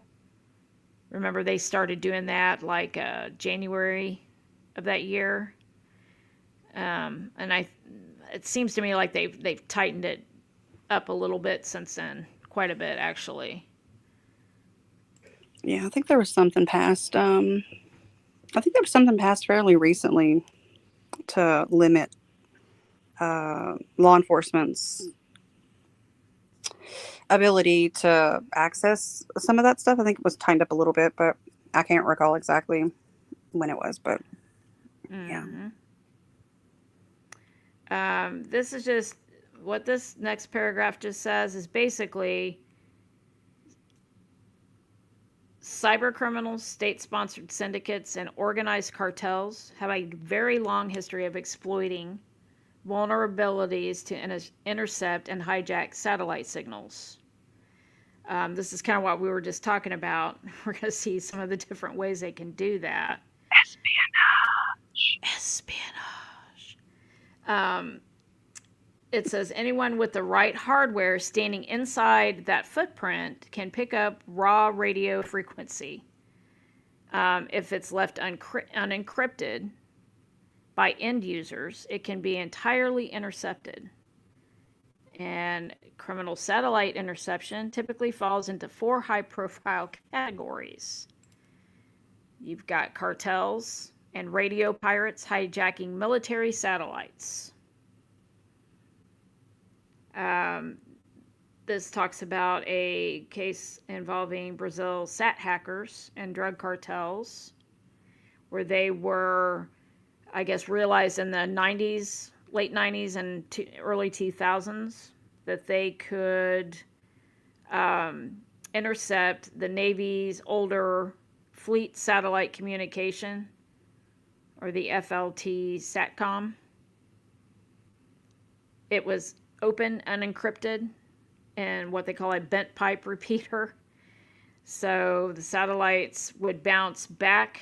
It says the satellites would simply bounce back whatever radio signal was beamed up to them without needing authentication. And so these criminals would then build. What the hell is that? No. Sounds like a chomo had his dick beat in when he went to prison. Like I'm sorry. Maybe that's what we'll just start calling bent pipe repeater. Wow. So these criminals would build homemade helical antennas out of copper wire, PVC pipe, and old oil cans. Pair them with a modified VHF or UHF ham radio. See? Pork Chop was out there with some aluminum foil and a ham radio. Might have been, you know what he was doing. Shit, yeah. Maybe Granny Shank was out there with him. I don't know. Yep. Mm-hmm. In her aluminum foil shower cap. Wow. Yeah, ham radio from 1922. From 1922. I think they still make them. It's the Slap Happy Saturday. Oh, God.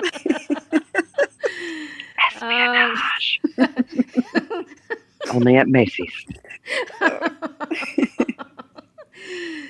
So yeah, they would they build these things and they could then hijack military channels and use them as a completely free, encrypted by obscurity. So while this shit is beaming out from the Navy, they're able to hijack it in virtual obscurity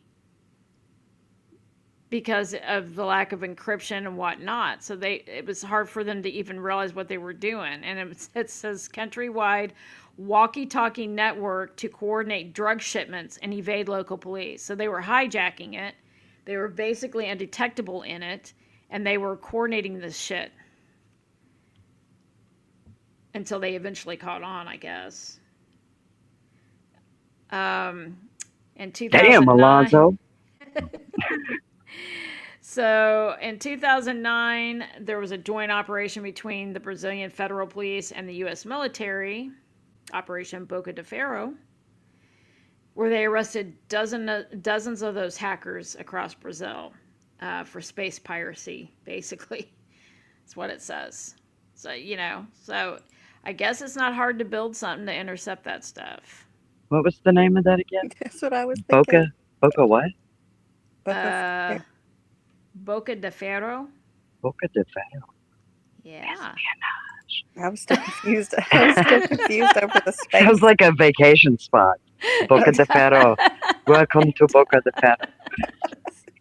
It does. Oh, my goodness. Then you have state-sponsored cyber espionage, and this is about the Turla Group. State-sponsored espionage. Wow. Mm-hmm. These were sophisticated criminal actors having intercepted commercial satellite downlinks to mask their physical locations. The Turla Group was a highly advanced Russian-speaking cyber espionage group active for over a decade. targeted government and military networks across Europe and the Middle East. Russia. Russia. Backwoods Guido.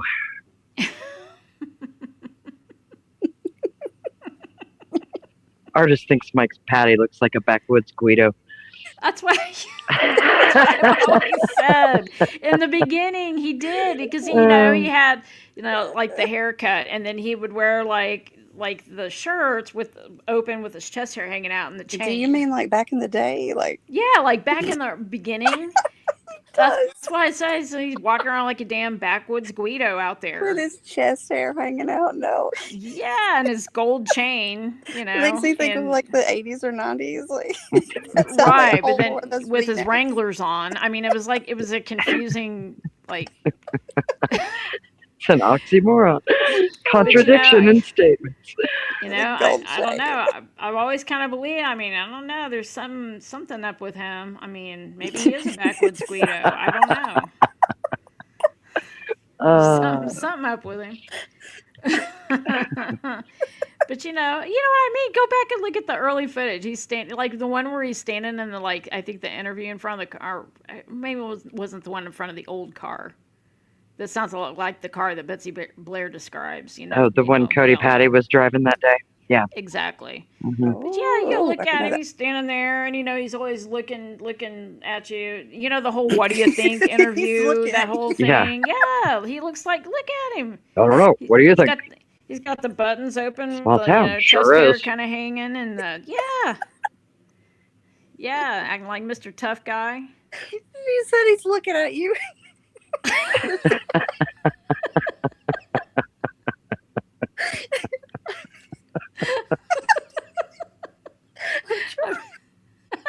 I'm trying to think, like, where is he supposed to look?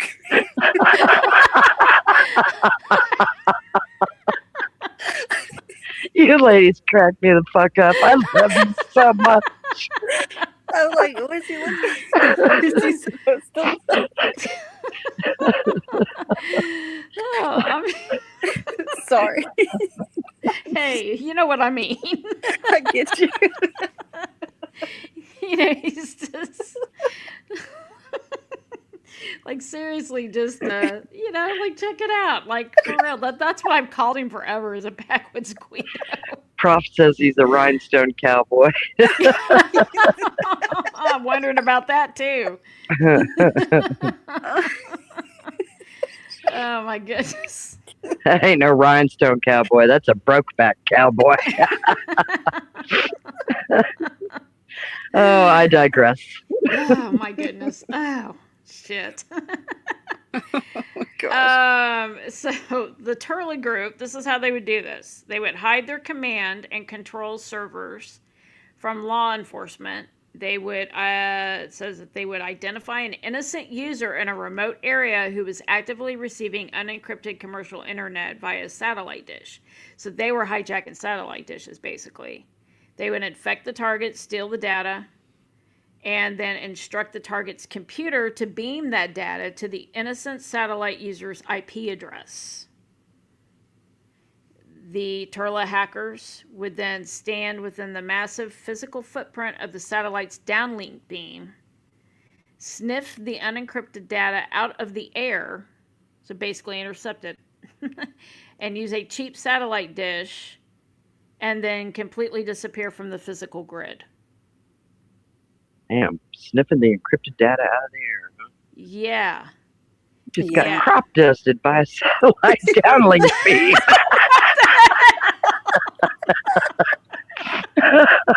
Oh, shit. Killing me, New Day. Oh my god. I told you I'm tired. I'm slap happy. I can't help it. That's what I do when I get too sleepy. I'm the same way. Oh my gosh. So here we go. They've got tactical interception too by insurgent groups. So in combat zones, they were intercepting satellite feeds and providing criminal insurgent groups with immediate tactical advantages. So again, here they were feed sniffing again, UAV feed sniffing. In 2009, the U.S. military discovered that Shiite militants in Iraq, backed by criminal networks, were successfully intercepting unencrypted video feeds from U.S. Predator drones. So they were, so they were intercepting it from the damn drones. Yeah, we've talked about the amount of drones that were out there or have been out there, or Mm-hmm. And that was before drones really were drone. Like that, they weren't as much of a thing back then, were they? Compared to now. No, I'm well, actually I think they thinking, were with the military. Oh, yeah, for sure. But who Wow. would have had access to things like that? Well, we know that one guy had a drone at least to come fly it, so I guess they, mm-hmm. I guess Benson? Yeah, Benson. Mm-hmm. Yes. I guess your average person still had them then, but it seems like they'd be pretty expensive. I wonder, I don't know who, I remember, like, during trial that Mata said he was staying with a guy who flew a drone. Hmm. Hmm. I wonder if Yep. it's that guy. Because how many freaking people had drones? I mean, I guess maybe more could have had them in 25. I just wonder. Who was he staying with? He said the guy was like ex-military Oh, and he had a interesting. drone. Well, I remember whenever they were there, I thought Lana was staying at the same place as them. So I need to try to remember, because I remember they were in like the same, like, I don't know if it was sort of like this was before, like, I don't really know. I thought it was like somebody's home, but it wasn't, but it was. It was kind of a weird thing, I thought. Hmm. And that kind of makes sense if it was a guy. I just forgot what she said. Anyway. Let's see. Here's how they did it. The drones were transmitting their live camera feeds back down via commercial satellite transponders without encryption again. Why the military doesn't encrypt this shit, I don't. Hello. They used a $26 commercial software program called Skygrabber and a basic satellite dish. And then they would intercept those video streams. And then they could see exactly what the military was monitoring in real time. Imagine that in 2009. In 2009. Wow. Just a big schnoz in the sky sniffing it all out. Yeah, with a $26 program. Wow. So that just shows, I mean, so there's multiple ways of doing this depending on how crafty, I guess, you are, or whether or not you have $26 to buy a program that can rip that shit out of the sky. I didn't even know a drone existed in 2009. But I guess that makes sense if well, in the military, yeah, for sure. Yeah, that's what I mean. I didn't know they even had them. That's wild. I don't remember exactly when they were allowed in the private sector. Mm-hmm. I'm just like sitting here thinking, I'm not even sure I was aware that they were around in the private sector even in 2017. Right. Like it seems like I remember them more. They were available to the general public between like 2010 to 2013. Whoa. Right, but I mean, I remember hearing somebody got one for Christmas once, and I was like, what the hell is that? You know what I mean? Mm-hmm. Yeah. So then there's commercial signal piracy syndicates. And this is basically, remember that whole scandal where people were getting pay-per-view and subscription satellite feeds, and they were basically hijacking it? Mm-hmm. That's basically what this was, the black box ring. Interestingly enough, wow. I worked for an attorney back then, and we sued, we were counsel in Indiana at one point for pay-per-view. And so we had to go around and we would, I mean, it was like lawsuit after lawsuit for little bars and stuff that would show like boxing matches and shit. Yeah. Who was watching the Tyson fight without paying for it? Exactly. Right? Yeah, exactly. It was like $2,500, you know? And yeah, we did. I can't even tell you how many of those we did. It was crazy. But yeah, Yeah, they would basically steal it from DirecTV and Dish Network without authorization. And yep, I have personal experience with that one. Wow. So yeah, so that's just some of the different ways that they can do that. Here's just some of the popular satellite options here. Um, we're going to talk about this Iridium Go.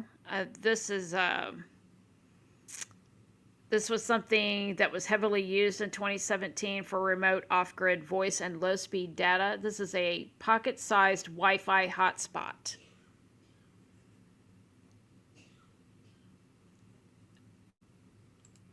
And this is what it looks like. This at that time ran about $800. It was a portable Wi-Fi hotspot for your satellite devices, basically, which I found was interesting because I know back in the past there's been some talk about like some type of portable modem device or a device. I remember at one point somebody said there was looked like a box in the back of a car, different things like that. And this was mostly with regard to why there was no phone activity for several hours, and then all of a sudden the thing came on and started, that whole, where it started sending messages or receiving the messages, if you know what I'm talking about, guys. But yeah, there was actually something for satellite devices like this that was a portable hotspot. Oh, and then the cryptic note, which we'll talk about another time. I didn't have time to get into that. Aww. Do you want to talk about this cryptic note? I don't know. Well, we showed can if it. you want. Okay. Why'd you show it? Well, because we've been talking a lot this week about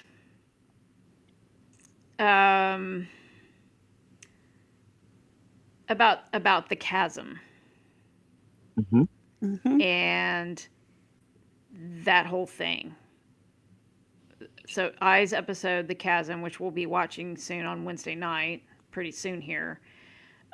We were talking about that, and we've been talking about different ways. We're trying to figure out if they were kind of where we're at right now, at least New Day and I, is we feel like something was being tracked, obviously being tracked by the feds. I think Christina agrees with that. And we think that it possibly could have been something that was communicating via satellites that was gleaned out of the satellite space by the feds Mm-hmm. that intertwined with what happened here. So Intersected. Yeah, so they intercepted it. They were already tracking something. Basically, Yeah. there's like a lot of different things going on at once, like criminal shit, but somehow this intersected, sorry, with what eventually happened to Libby and Abby, because somebody's got their feet in more criminal world than just one. Yeah, basically, it's like it's if whoever I don't know that I know exactly who, but it's like if they had something going on that they were trying to, or if they were harvesting data, or if they were, I don't know, but Mm-hmm. getting data somehow. If they were doing that, whether it's like wiretapping, I'm not real sure how that works fully. I've been reading up on it, but if they were doing that and then something happened anywhere near where it would pick up, like say for instance, like on a geofence, then guess what? Like all of these, you're going to have all of these officers, you're going to have the victim, all of this on within the geofence stuff, if that's what it is. And so they can't use it because otherwise they would Mm-hmm. expose themselves. So what do? They go into self-preservation, which is pretty fucked up, but it's, Right. It is pretty fucked up. yes. Yes. We were talking to this week about what if, so let's say that there was an illicit hiding place out there, Um, we'll call it a criminal geocache, a criminal cache out there that they were hiding. And let's say that there was also so where I'm kind of at right now is I feel like the local kids were maybe passing drugs around out there in that area. Maybe they were one was dropping it off and then they were picking them up. Something was going on out there. Or nudie pics or whatever they were doing. I think that there were maybe a couple different things.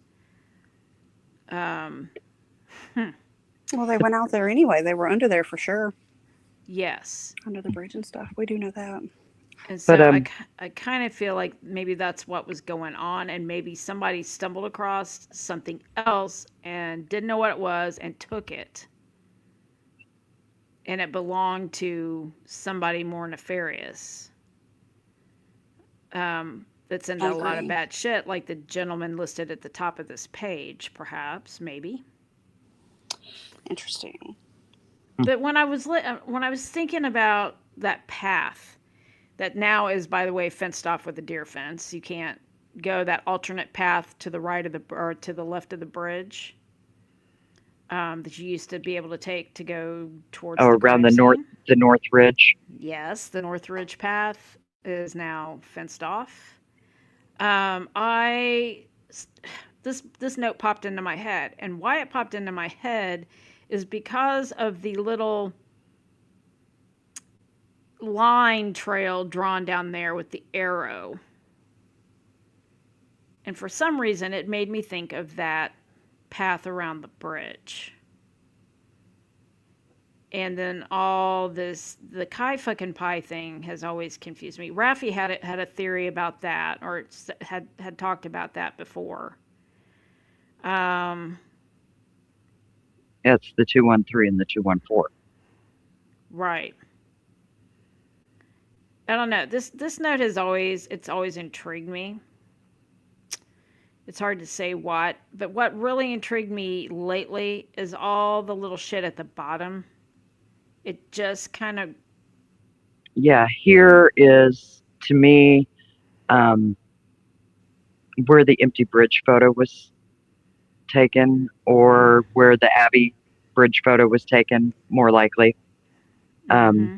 and then back where the smiley face is, where the tongue is touching, is the north end of the bridge, and then the rest of the path leads around that north ridge, down into the ravine and back up. Out of that that culvert is the 2-floor climb, Mm-hmm. and then directly to the dump site. And I believe that is the path that the phone took. Yeah, I do too. So do you see what? So you're seeing what I'm saying about the shit at the bottom of this note, right? Hmm. Yeah. So there's been some dispute about who authored this thing. Um, Yeah, we were I told for a know. long time it was Ashley Garth, and then there was Mm-hmm. a young lady that was on, I think, Case by Case at one time, and she claimed she had drawn it. Um, Mm-hmm.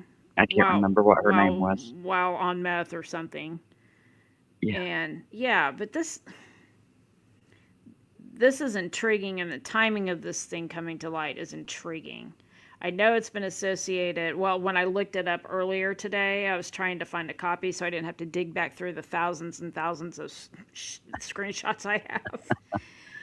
I wound up going and trying to shortcut it through AI again, and AI told me that this wasn't related to Delphi at all. It was related to Nicole Bowen's murder. And I was Hmm. like, really? Is it Google AI? But then I didn't have time to argue with it about that. So I know that it was introduced with regard to this case, though, and how odd it was. But yeah, since we've been talking about the possible hiding places and things, and thinking about that path, immediately this is what popped into my brain, was that drawing at the bottom with all the weird stuff. I just thought I would show it again because a lot of us, I mean, I'm pretty sure we've all seen it, but it's probably been a while since most of us have seen it. And I find it good to revisit things from time to time. So just something to keep in mind, because these are some pretty nefarious people as well. I don't know.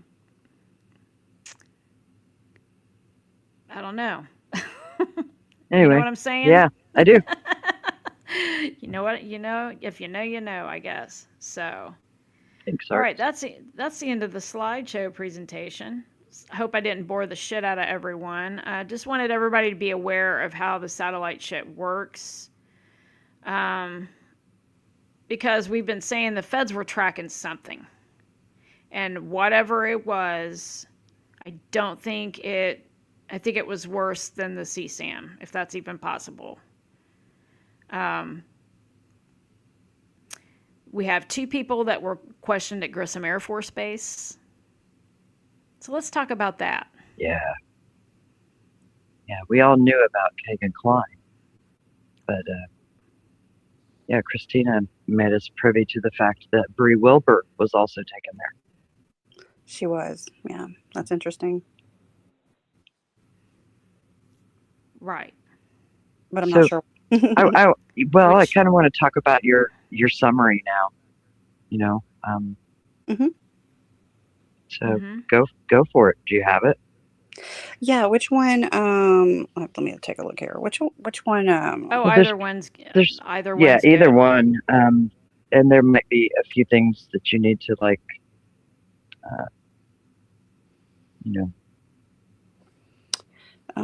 oh gosh, I have so much saved now. I don't even remember what. Let me answer Nancy real quick. So Nancy, I think the first time that so she's saying she doesn't remember the cryptic note having the name at the top of it originally. I think that it always did. I think for a while that was cropped off or black or whited out, and then it started appearing. I've always seen it there. I don't know. I think the first time I saw it, I don't quite recall the name being there, but I remember the next time I think I saw it, it did. So it was almost like somebody cropped it off, and then then later it all came forth. Prof saying Delphi weird shit always. Yep. Weird shit everywhere. All right. Okay. Sorry about that. Go ahead, Christina. Okay.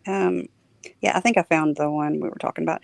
You're referring to about the Grissom Air Force Base and everything, right? Yes. Yeah. Let's see here. I don't know where to start. Let's see. Okay, so I guess I'll just start here. What I had, I guess, researched. It says that the Grissom Air Reserve Base, it is a high security military facility.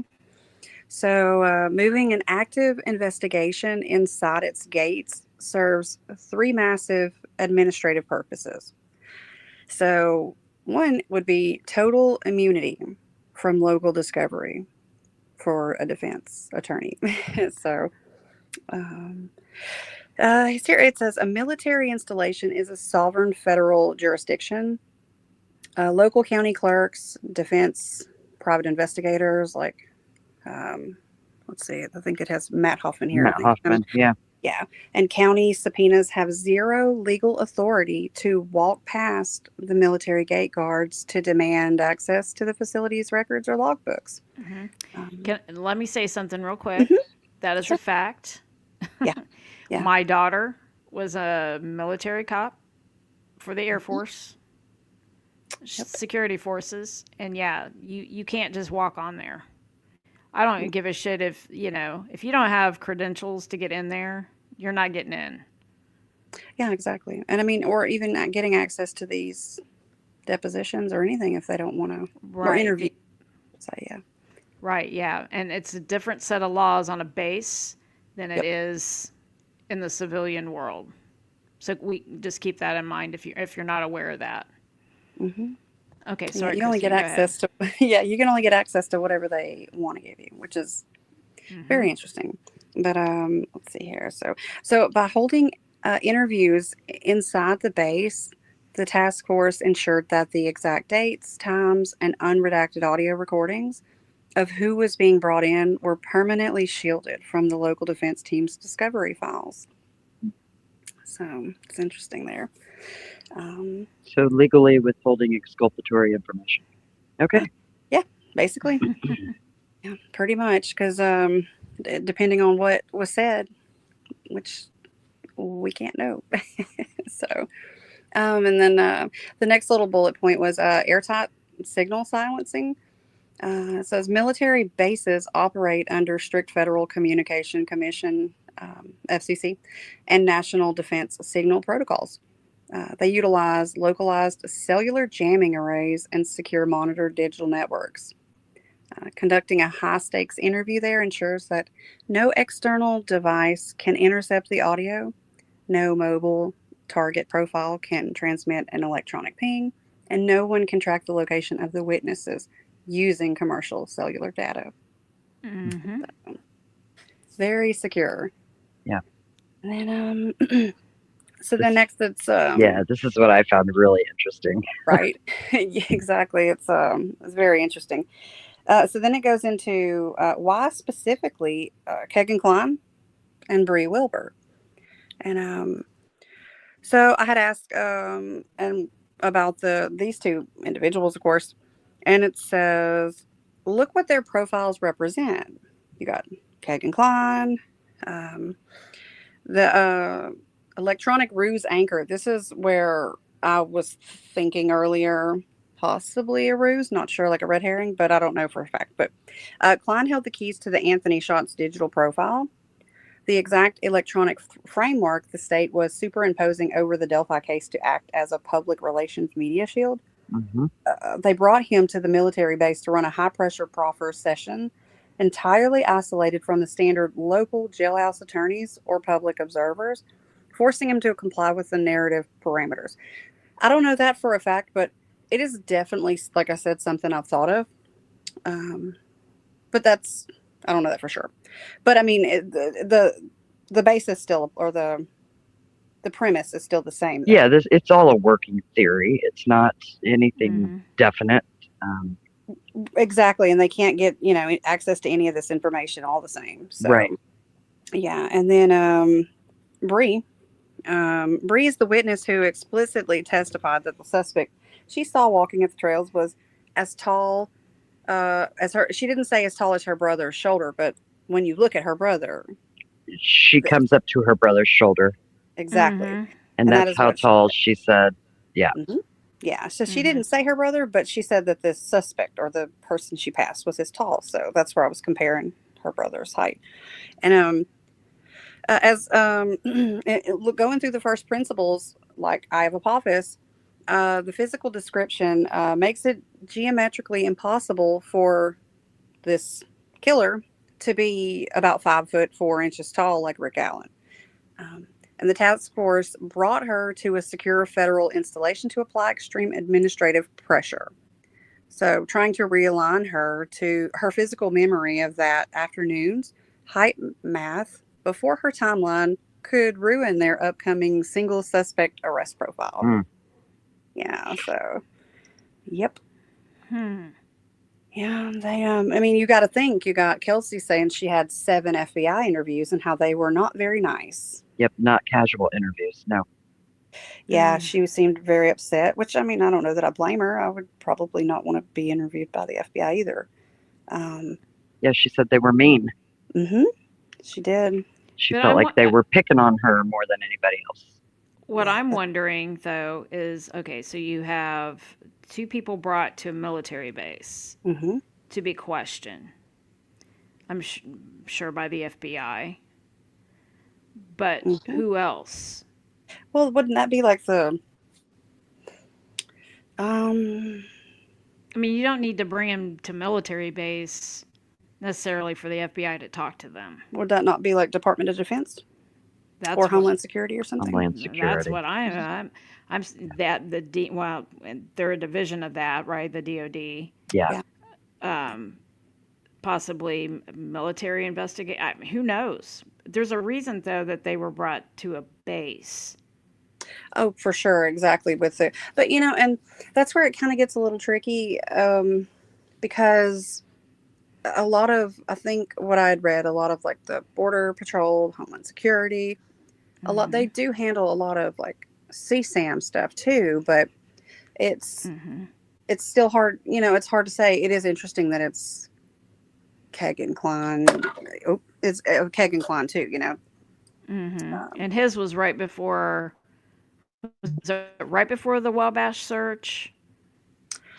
oh man, I don't know if I New remember the Day. date, but yeah, all of that happened right around the same time. Uh, yeah, I don't remember Well, first we had exactly. Becky getting rid of the extra socks out of the room, right? Cleaning out the room. Then shortly thereafter we have Oh yeah. the I think it was it I can't remember if they started questioning him first there or if the search started or if it was going on kind of I don't remember the timing of it exactly. He was arrested first, and then they did the interview after that, and then they did the river search. Right. So I think the interview was like in between the river search and his arrest, if that makes sense. Okay, that's what I was thinking that Yeah, they he was arrested in interviewed him. 2020. The river search Mhm. wasn't until 2022. Right, but he was No, at wait, they. I mean, he 2022. didn't they keep him at Grissom though for a little. I Mm, mean, they didn't just bring him there for one day, if I remember right. I don't remember. I Mm. do not remember. Well, yeah, I'm not exactly sure. I don't know about him being kept there, but I'm gonna have to look at the dates of that search. That's okay. I know according to I think Noe said that he went every day that the river search was going on. So I don't know Interesting. where if he was out there with them or if they took him to Grissom every single day. I don't have any idea. I'd have to go back and look. Yeah, I'd have to go look too. Oh wow. So Hmm. we've got so this whole story from the beginning was set up to be somebody wanting to do something untoward to these two young girls, right? Right out of the gate. The minute that they showed the bridge guy gif. Oh, are you saying that it was that they were trying to plant the seed? Well, we knew that already, I guess. Yeah, you're Right. right. Well, they had planted the seed, and then Yeah. you find then you have the perfect. Really, I mean, Keegan Klein was the perfect BG. Really, I mean, here's a guy caught with all that CSAM. He's communicating with Liberty German's account or someone pretending to be Liberty German. So they say, I wonder because since they took it and separated it supposedly, um, I mean, I don't know what we've ever actually seen that actually would um, make that look certain. Does that make sense? Because literally all we have was the tip that was alleged. And if you think about this, the only reason we heard about it was because Barb McDonald, who is Hmm. like a state approved, Right. Mm-hmm. whatever, she's the one that came out talking about it.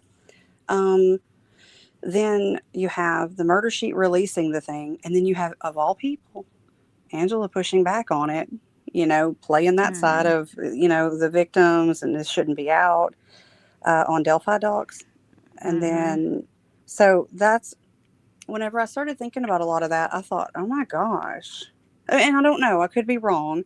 Um, I'm not set on any one thing, but these are things that do cross my mind, but I'm okay with being wrong. It's just a thought.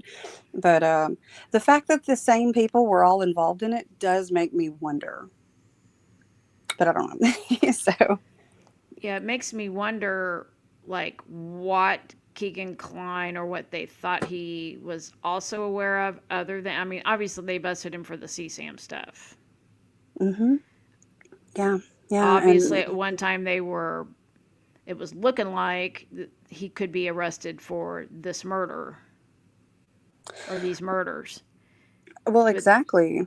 but then It's he goes to the Air Force Base and they August drops. 16th, 2022, he was taken to Grissom. He was taken to Grissom. Okay, August 16th. okay. Thank you. So and then some of the charges were, the charges were lowered. I mean, some of them were dropped off.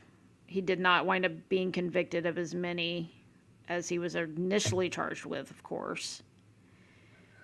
Well, the So, fact that he sat for 3 years, like I can, I can give him, I can give him a little bit of, yeah, typically what it does, it may take a little bit of a year or so. But after I got to thinking too, I'm like 3 years, and the fact that they did, as far as I can tell, nothing for those 3 years, and that tip was turned in. That's where it's made me wonder, and it's things I'd never looked at before. Um, that seems suspicious now. You got murder sheet, you got the same mm-hmm. people from Reddit that are the ones putting it out there. And I thought, Jesus Christ, like why would surely there wouldn't be multiple red herrings. Mm-hmm. Bree Wilbur Does was anybody? taken on the 18th of August. 18. So he was taken on the 16th, and then she was taken on the 18th. There. Yes. And then that was both Ooh. okay, 2022. Oh wow. See that you okay. Ooh. Remember we've talked before or over the past few months about how everything started going into place in 20 right well pretty much after Keegan Klein's arrest. Mm-hmm. You have immediately September of 2020, Unified Command is at a county committee meeting getting Mm-hmm. approved to move off the network and completely off of the county infrastructure that keeps their IT separate. So it's not audited with theirs. You don't have the IT Right. director The going one through that it. was built by Daniel Pearson. Yeah, you remember you saying that. Mm-hmm. That is really interesting, and it makes you wonder. And that allows them to do all the stuff that they did. Nobody can really check it because it's separate.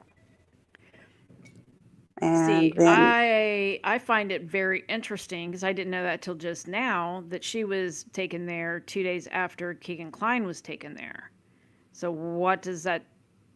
I mean, what does that say? Does it? Did this he was the wheels throw? turning. Well, AI Oh. lied to me at first and said Bree Wilbur was not taken there. And I said, yes, she was. She Mhm. testified to it during the trial. She's And it came arguing back and with. said, oh, you are correct. And I apologize for the previous oversight.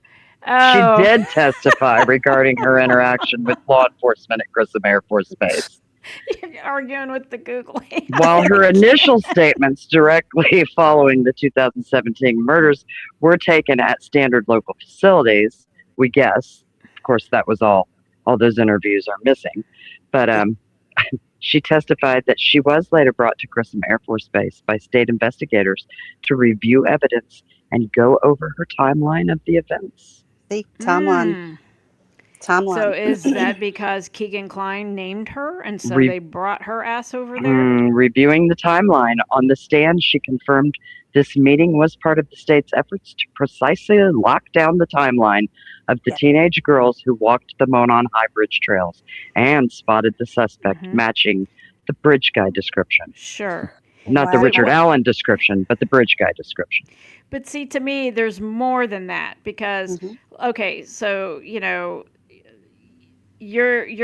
being pressured by local authorities and a prosecutor to get your timeline straight. You don't need to take them to an Air Force base to do that. Right, that's where they can do it. Nobody can subpoena it. Right. And she lied. Remember, she lied on the stand. But she what even that's go ahead, Christina. Go ahead, Christina. Spill it. That's right, she did. She left off the Anna girl, the young. Yes, Anna Spath. Yeah. Mm-hmm. Yeah. Perjured. Yep. Sure. Lying by omission. Well, I was going to say that's not even technically perjury, but what it Lying is by it's a omission. violation or whatever it's called for what's his face, like to not correct her or something like that. Which I'm not an attorney, so I could, it's very nuanced. But yeah, she just completely left her off. How do you live off a whole human being? They acted like she was young, like very young, but she was like They 12 or were, 13. yeah, yeah. Mm-mm. So, I mean, I can't think of any other case where a murder happens and they have to take people to an Air Force base to question them. That Right. tells me that, okay, maybe you were getting your. I don't think that had a damn thing to do with local authorities making them get their timeline straight. Um, in the way that we're, in the traditional way, let's say. Hmm. Right. Well, Right. that tells me, yes, Mother, either he saw Bree that day, or Mm. he knew that Bree was one of the girls he was talking to. Or Bree was one of the people obtaining CSAM for Hmm. him to Yep. distribute, which Hmm. is Yeah, what that's I really think these girls interesting. were doing, Wow. honestly. I do too. It, I think they had minors I do gathering too. content for them. she went Think, under I, the bridge too. yep, yeah, she sure did. mm-hmm. And I, for a very long time, have believed that, that Liberty's name was being used and communicating, but the pictures were not Liberty. That's what I believe too. I've Because if wondered. I believe the Reese Davis story at all, Hmm. Kagan had not seen Liberty German. Right. Because according to Reese, Kagan said that her physique was not attractive to him. Let's just keep it polite that way. Yeah, Right. And And he he would have couldn't make already any money known. off of her. And he would have known that had he already seen pics of her. that's true. Exactly. Exactly. Yeah. So it sounds to me like Keegan got. I mean, he's a piece of shit. Don't get me wrong. He's a real piece of shit. Um, Well, and that cash box is right under the north end of the bridge. Hmm. exactly. And everybody was going down underneath there. There's Yeah, a couple down there, and Mm-hmm. Bree. right? Yep. Yeah. I Bree think. Wilbur and Riley Voorhees went down there, right? Well, Anna Yeah. was with them, Anna Spath went down there. and Bree. They were all four under there, and then didn't wasn't Cheyenne. Well, I think Daniel Mm-hmm. Pearson went under there too with Shelby. Mm-hmm. The other two Mm-hmm. were pissing off the side of the bridge, and then so it's like you just And don't. smoking. Yeah. And walking with something that looks like a katan and Yeah. blood on the Well, pants. and And someone else we know of hung out under bridges quite a bit, yeah. and also was known to seek models Hmm. without necessarily verifying ages Yeah. Oh wow. and claiming to be a lot of other things Hmm. that he's not. Hmm. Um, I mean, that's what I think is going on. What I feel like with Kagan is that I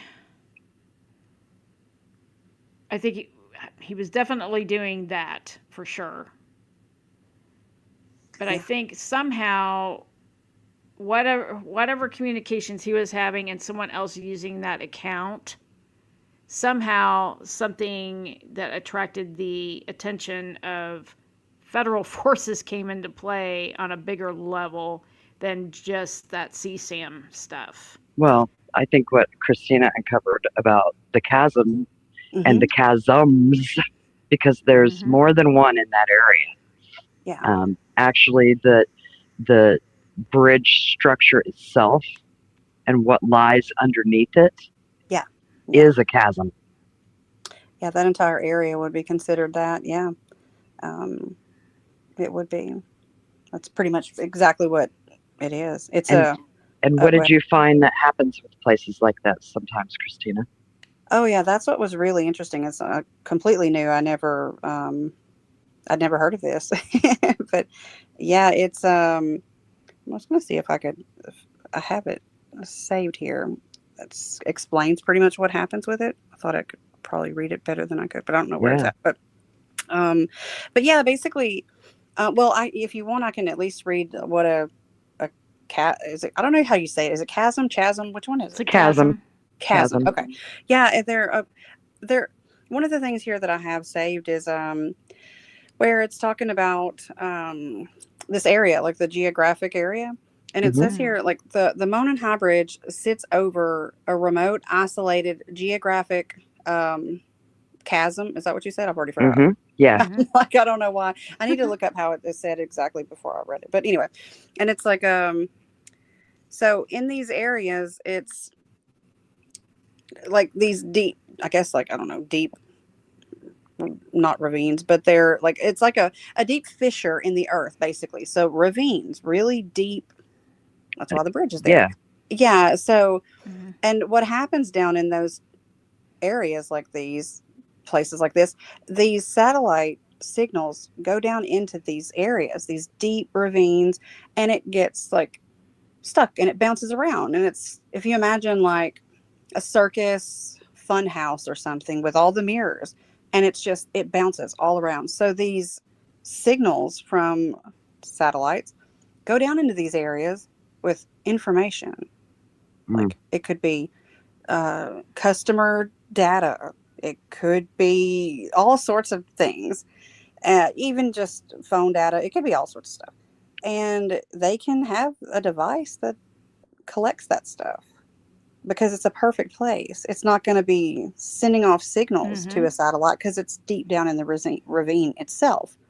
And it just is like just taking it all in. Mm-hmm. Yeah, it's kind of crazy. And then if somebody wanted to go harvest that stuff off of it, you just take your own device out there and it'll automatically connect to it. It has its own Or you encryption key. or you build one out of some tinfoil, copper wire, PVC Yep. pipe, and a ham radio. Yep. There You you take go. your baked potato on a ring out there and And have at it. Yeah. But but that, and I will point out in that episode too, EOA refers to it as a crevasse. Yeah. Yeah. crevice. Oh, you said it with No, your there's a pinky up. difference. A There's crevasse. I A looked it up. crevasse. A Yeah. crevasse and a crevice are two different things. Crevasse are like super deep, right? Is that the Yes, difference? super deep. They're usually Okay. Ah, due to so it's like a holler. glacial movement and stuff like that. Mm-hmm. Oh, You wow. find them in glaciers a lot. Actually, actual glaciers. You'll find crevasses. See, I only know of crevasses from, I think, where people like go hiking up like Mount Everest. I find it Right, fascinating. exactly. I would never do it. It seems like pure hell, but I love to watch stuff about it. So that's how I learned what a crevasse is. A crevasse, I think you're fucked if you go in one of those. That you'll probably die because it's like super, super, super deep, like Right. a literal fissure, I guess. So Yes, yeah, because I was not aware that there was a difference between a crevice and a crevasse. I just thought crevasse was maybe the fancy way. Right, Someone was trying right, to right. sound Pinky's super up. hooty-dooty. Bougie. I'm bougie. Crevasse, the Look at my crevasse. crevasse. But there is an actual difference. Like there's a crevice too. A crevice would be more like more like the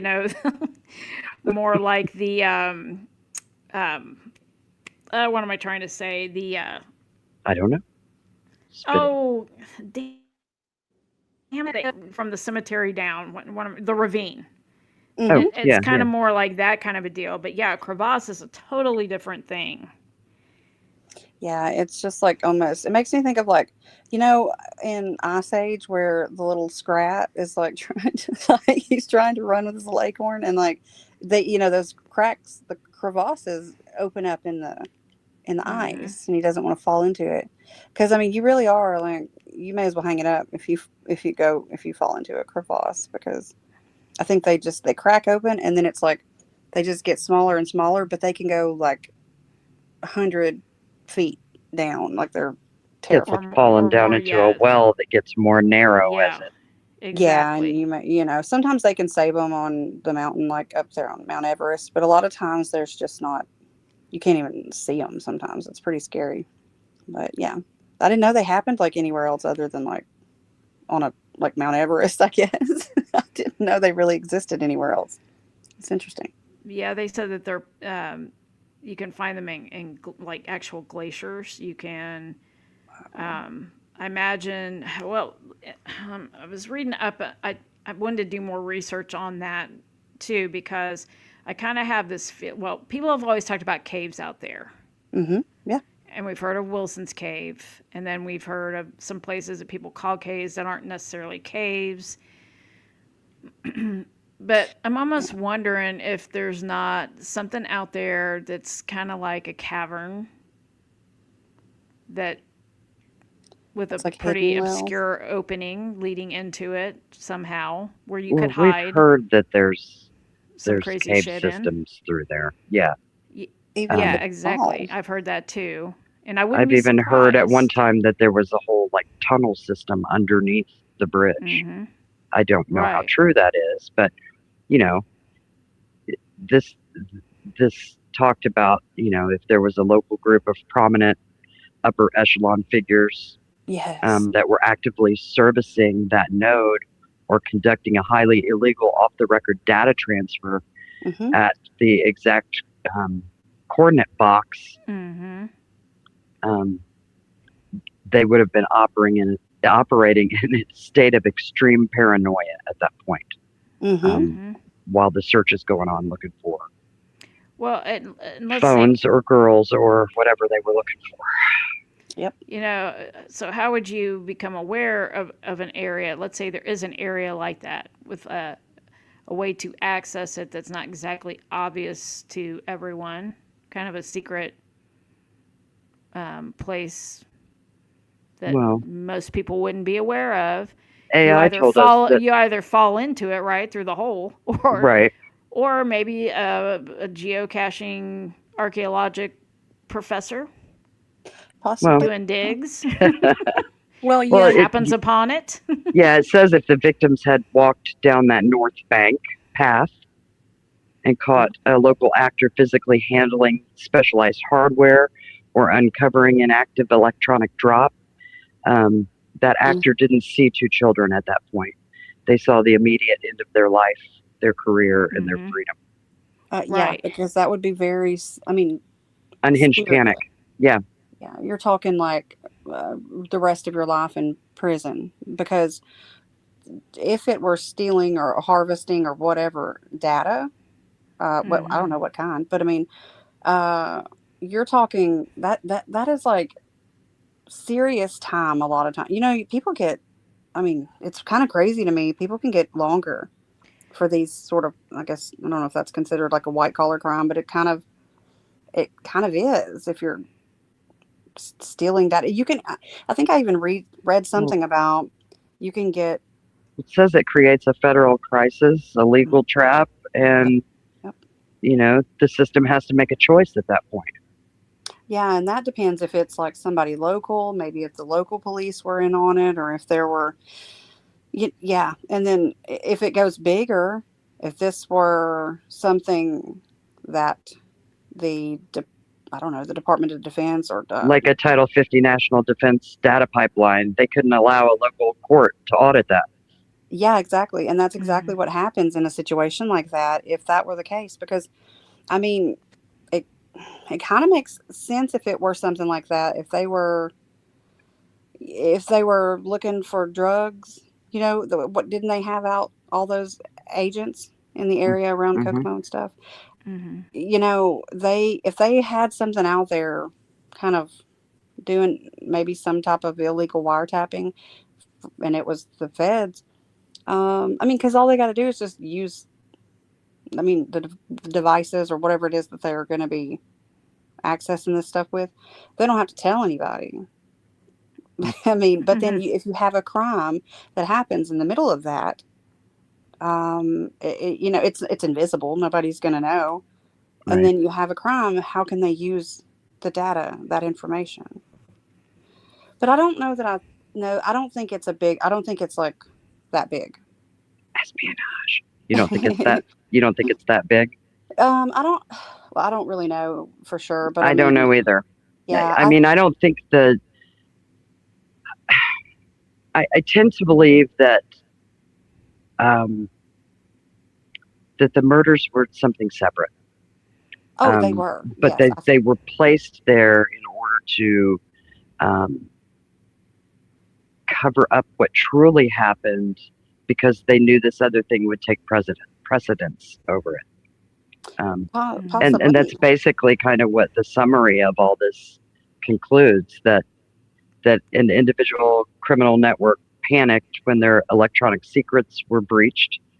But once the crime occurred inside a classified trafficking grid, the institutional system chose to manufacture a fake case against Rick Allen to prevent the public from ever auditing the Indiana State Police intelligence analysis and the warrantless surveillance architecture behind the curtain.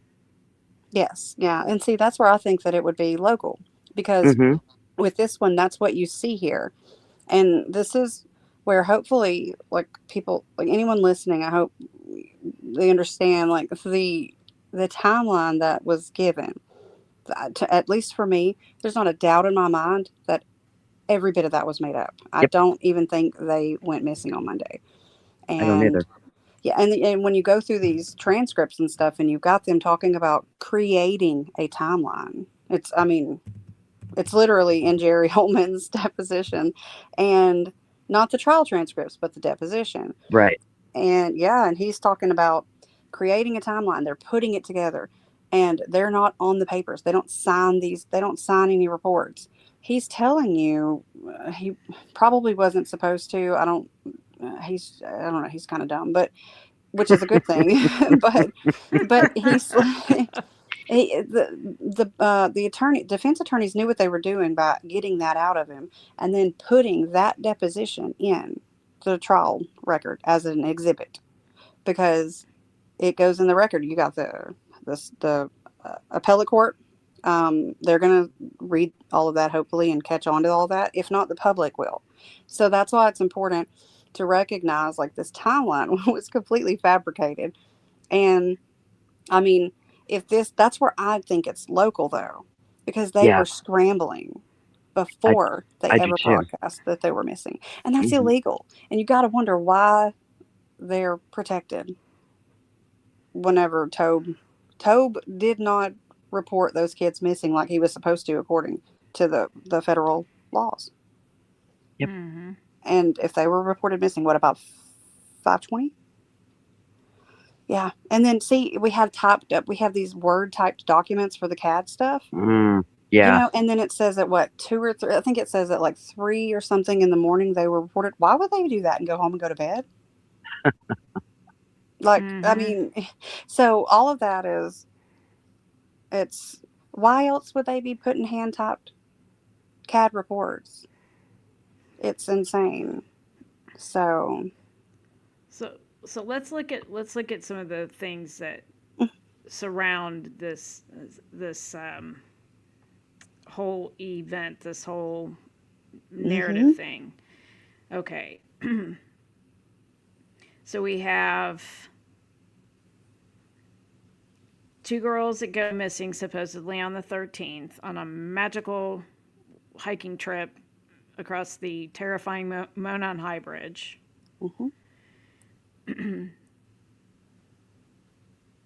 Dad goes to pick him up. Can't reach him on the phone. Yeah. We know the whole deal. Yeah, calls Stupid grandma. Story. That whole fucking thing. Yeah, right. But then within a very short amount of time, you've got everybody and their brother out there looking for him. Well, no 911 call. Right. Let's just call a friend. Right. And then, So there's no record of anything. Right. And then, and then the news is on it like flies on shit. Even though at that time it's just 2 girls that might have been lost in the woods, supposedly, which is also ridiculous because you could see, a mile out in the winter out there, Right. You have all of that. Then you have people out there searching. Then you have the search called off because, the firefighters get tired.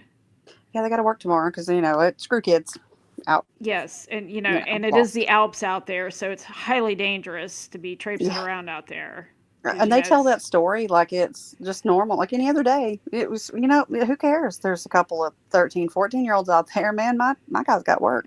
Yeah, It's like, yeah. wait a minute. They're volunteers. Yeah, I know exactly. It's like that is not how it's Sarcastic done. Saturday. I know. Stay tuned as we slide into Snarky Sunday. Oh God.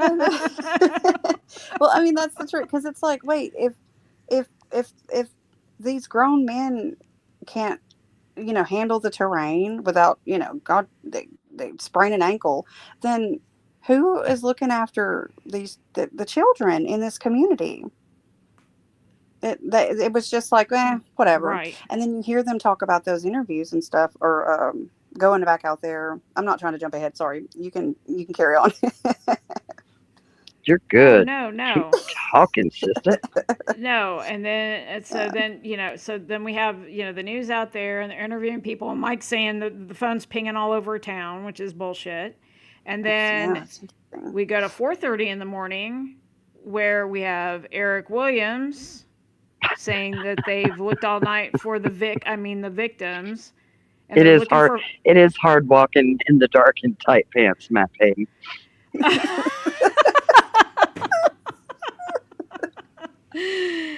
and then oh my god. And Well, then I don't know if he was and out then there. you Do we have know? him saying that but they're looking for phones. I mean, Yep. and Yep. then you have Lesenby not reporting them within the 2-hour law. Mm-hmm. Yep. Um, and And then Leslie was making everybody magically do it. later that same day, the two bodies are found highly, posed and highly staged Mm-hmm. after someone's already, it's already come over that, they're found in the water. I mean, we hear that on on the chopper footage, and Erskine said that, I think, On the right? radio chatter. But then they're Yep. found with all this crime flair on them Mm-hmm. in a very dramatic type scene. I mean, With freshly what? cut branches. Yes. And Yeah. then we have people trying to create, we have Logan creating an alibi Well, when there see, wasn't any need to have one at that moment. exactly. I think a lot of that too. It's like it's just people. I do think that people lie for their own reasons, and it probably does look nefarious. Because I think if they found sea salmon stuff on him anywhere, like they destroyed. They went through everything in his house, and I'm not aware of them finding anything inappropriate, which is what makes me. It's another thing that's like kind of I'm checking off, where I'm going like that's kind of weird with what everything like Keegan Klein said, and it's I don't know, it's kind of weird. And what you got him calling out Tobe Hmm. calling out the fire chief to come Stare out it. and look for a phone. Hmm. Yes, to look for a phone. Hmm. Um, why not the girls? Right. Not the It, girl. No, But then ravine it, stitches, trash cans yep. for the right. phones, the Y'all girls. remember? That's what Yeah. Derek testified to, which is going back through this stuff. It's really, really weird.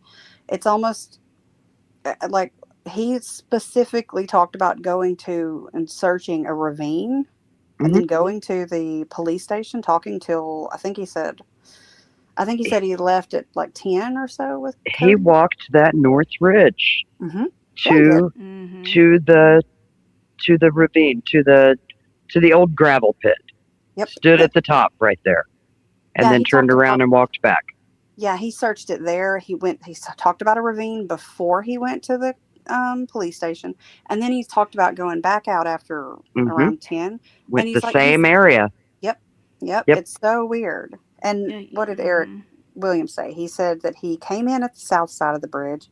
They wouldn't let him pass, and he basically told them where they can cram it. And he went across anyway, got Hmm. across the north side, and went down to the right and cut down. And he's like, he said originally that you didn't really see a lot of people searching like up the top.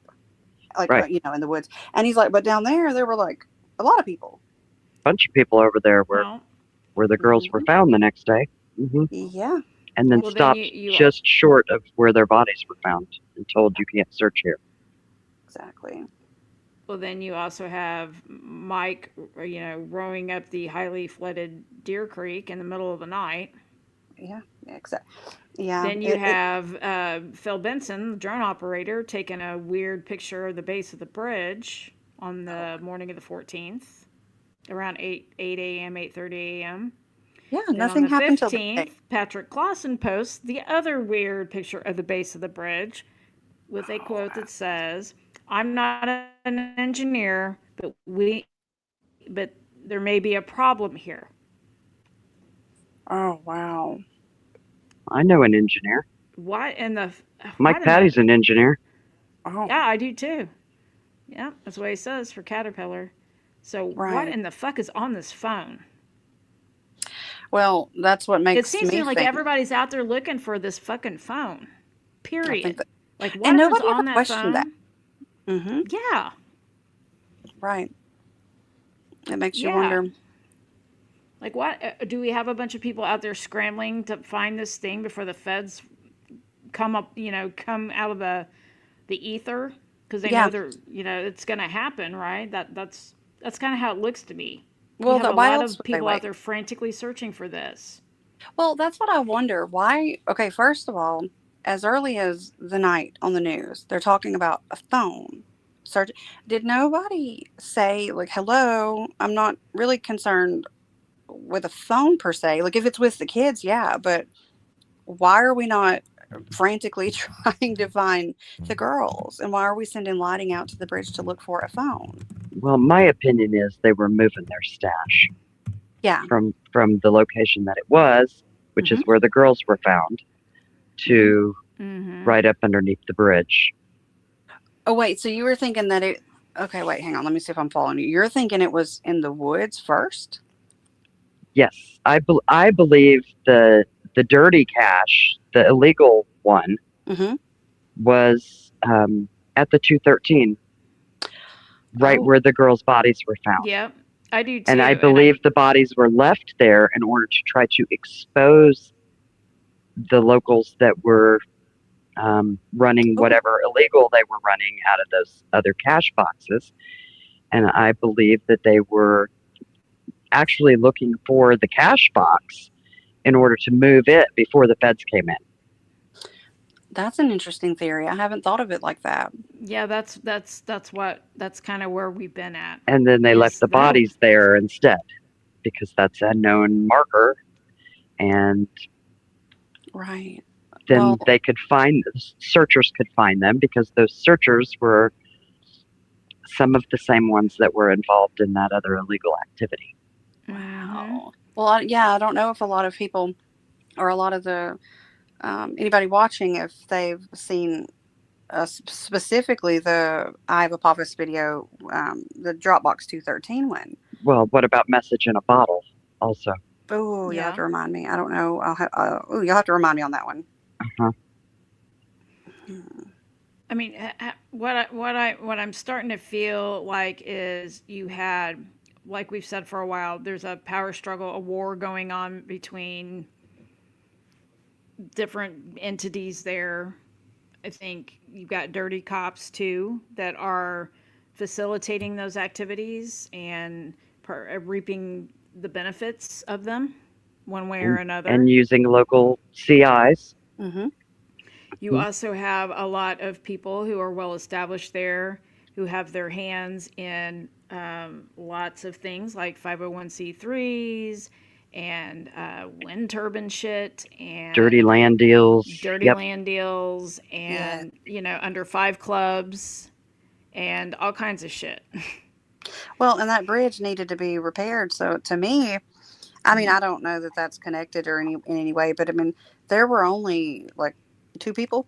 To me, I'm not saying that they did something, but to me, there were only two people that had, to me, a real motive. Yeah. Yeah. I mean, Yeah, Well, and you said they came into that meeting that's of just what I was going to say. the Heartland Yep. Hoosier Heartland meeting, and that's where Dan McCain and David McCain were at the time. FBI came in. Um, That's what he testified. Yeah. mhm. Like, Right. why would the are and the and agents? Dan was there with his jacked up knee at the time. Yes, and we know Mm-hmm. that because it was in the newspaper the next morning. Hmm. Yeah. And what does Reese Davis tell us about someone hurting their leg who went out into the water to retrieve the clothing that got hung up on the limb, Mm-hmm. Oh man, that's interesting. and then hurt themselves and had to leave? Someone that came within walking distance, and we know Dan McCain was on his bicycle um, Yeah. at the cemetery entrance to Ron Logan's land, Mm-hmm. right along with Pat Brown. Well, and nobody, like, I know that some people disagree with me on this, but Rick, I mean, at least as far as me, what I think, Rick says he passed Dan McCain at the trails that day, I and know, Steve Mullen does not care. And I like I know. said, you got to Uh-huh. watch what they don't talk about or what Hmm. they ignore. Yeah, And because they, that would be a big deal for me if I was really investigating this, right? yes, I know he goes, McCain, like, he's agreeing with him or Dan or whatever he says. And then he's like, mm-hmm. And then he just ignores him. Yep, Because they Mm-hmm. didn't care. They had already decided on Rick back in, that's right. gosh, 2019, I think. 2019. Yep. Yeah, Mm-hmm. and he says that there's all of these things that are obvious whenever you go back and you look at it and you go, oh, like, because I've had some pushback from some people on that about him saying I had passed him, but that's literally what he says. He Like, does. He does. He says, exactly. Dan, He's like, yeah, what's his McCain. name? Yeah, Yeah, I worked with them when. Yeah. volunteered when he worked at Walmart because he was trying to like recall his name, and he's like, oh, he's like, what's his name? And he's kind of like snapping his finger, sort of, and he's saying, I worked at Walmart. We had to go volunteer out there, so I did some work out there with him at the trails. And he's like, oh, and then he's like, oh, Dan McCain, and then Steve Mullins like, oh, Dan. No, we don't say that name. He's lawyered up, and we're not allowed to talk about him. I was like, I don't know who you're talking about. Oh gosh, I feel man. like we have a whole group of people up there that are prominent, Hmm. more the well-to-do, the established, the over-involved. You got some of these people like the McCains; they're involved in every, 8 different Yeah. things. But all Hmm. those things also, like you get, like we talked about, one place gets money, Yep. like a grant, and then they have some left in the budget, and another group comes and they need a little money and they can give it to them, and it just like filters down through. But you got like the McCains involved with like, I don't even know how many. I have the list here of them right here. Yeah, Oh, there you go. Um, yeah, if you wanted to know any of them, absolutely. Read it off. who you want me to start with? I got David or Dan. Which one? Oh, I I can start. mean, You want to start with Dan? I'll and start with him first because he's yeah, pick a D. yeah, yeah. So we got Dan, and so there's the Carroll County Bicentennial Committee, Mm-hmm. the Wabash and Erie Canal Association. He's been the director. I think he's still the director, um, and or maybe the president, whichever one. But that's who Rick said he passed, Dan. And Mm-hmm. then there's the Wabash and Erie Canal Park thing. There's the Delphi Historic Trails, the Board of Governors for the Society of the Indiana Pioneers, Mm-hmm. Friends of Carroll County Park, the Deer Creek Valley Rural Historic District, and then he became something, I don't know exactly what, on the Trail Safety Task Force there for Delphi. Hmm. And I mean, the Yep. list is even longer for David. It's So he's the insane. head of the Trail Safety Task Force. Mm-hmm. Yeah. So, And so, so, yeah. uh, can we call him Lord of the Woods? Oh, yeah, Because exactly. There's I mean, more it than that, basically actually. sounds like But he's in the position to be the warden of the warden. We'll call him the warden of the woods. right. I Well, mean, what? And basically. actually, I don't even know if this is all of them because whichever one of them, I don't. Okay, no, it's David that I'm thinking of because yeah, David is literally he's on pretty much all the same ones. Hmm. and that, but he's also on the Deer Creek Township. He's a board Right. member. And then he's also at that the Heartland Heritage Incorporated, that Mhm. the agents he said came HHI. to. Yep. Yeah, Mhm. yeah. The Delphi Historic Trails Organization, Mhm. Adam Mills Incorporated Board of Directors. Same thing. Let's see. The Registered Somatic Movement Educator. The But what? I Say that don't know. again. He's a The what? registered somatic move educator. Yeah, It has movement. to do with his um, belief system and the Kundalini and Oh, Oh, oh, okay. hello. Okay, okay. Interesting. Okay. Yeah, and then then there's still a couple. There's like a Wildcat Valley promoter. I don't know what that is. Um, Mhm. the Delphi Preservation Society, Mhm. Carroll County Parks Board. I think I said that too for Dan. They're Mhm. both in that. And then the Wildcat Creek Foundation and the Safety Task Force, the Mhm. Trail Safety Task Force. Oh, he's also on. So we got two wardens of the woods. Oh yeah, Hmm. yeah, oh yeah. Well, so what I hear is I hear we have, and I think that, and I'm gonna have to look into. I'm not even gonna say it right now, but I think that they may have made a lot of money off of selling something to a big company. But I'm gonna look into that because I heard that and I need to verify it. So we'll get back to that in another time. But So what I can hear I is can we I have. interject for just a second? Well, Because I've been sure. sitting here thinking about something as y'all are talking. Mm-hmm. Hang on just a second. I got a cough. Clear my throat. Okay, sorry about that. So Rick said he saw Dan McCain, Yes, not Dave. right. Because remember, Rick was there earlier. Right. Because at the time Dave McCain was there and saw Cheyenne, Daniel, and Shelby and all of them, Mm-hmm. Dan was supposedly on his bike in the cemetery. Well, I don't. Has it been said that he was there at that same time? Because I wasn't aware of him being there at the exact same time. It was like 2 to 4, I think, when David was there. Dave. And that's about the time, I guess. I just remember Doug Rice years ago Uh huh. saying that Dan had been out there on his bike in the cemetery. He had hurt his leg, and he, at some point in time, um, approached Dave on the trails. Ooh. Um, I'd have to go back and listen to that, uh, that talk that they've got recorded. That's just all of them in a room talking. But Oh. Mm-hmm. Doug Rice talks about it in that interview.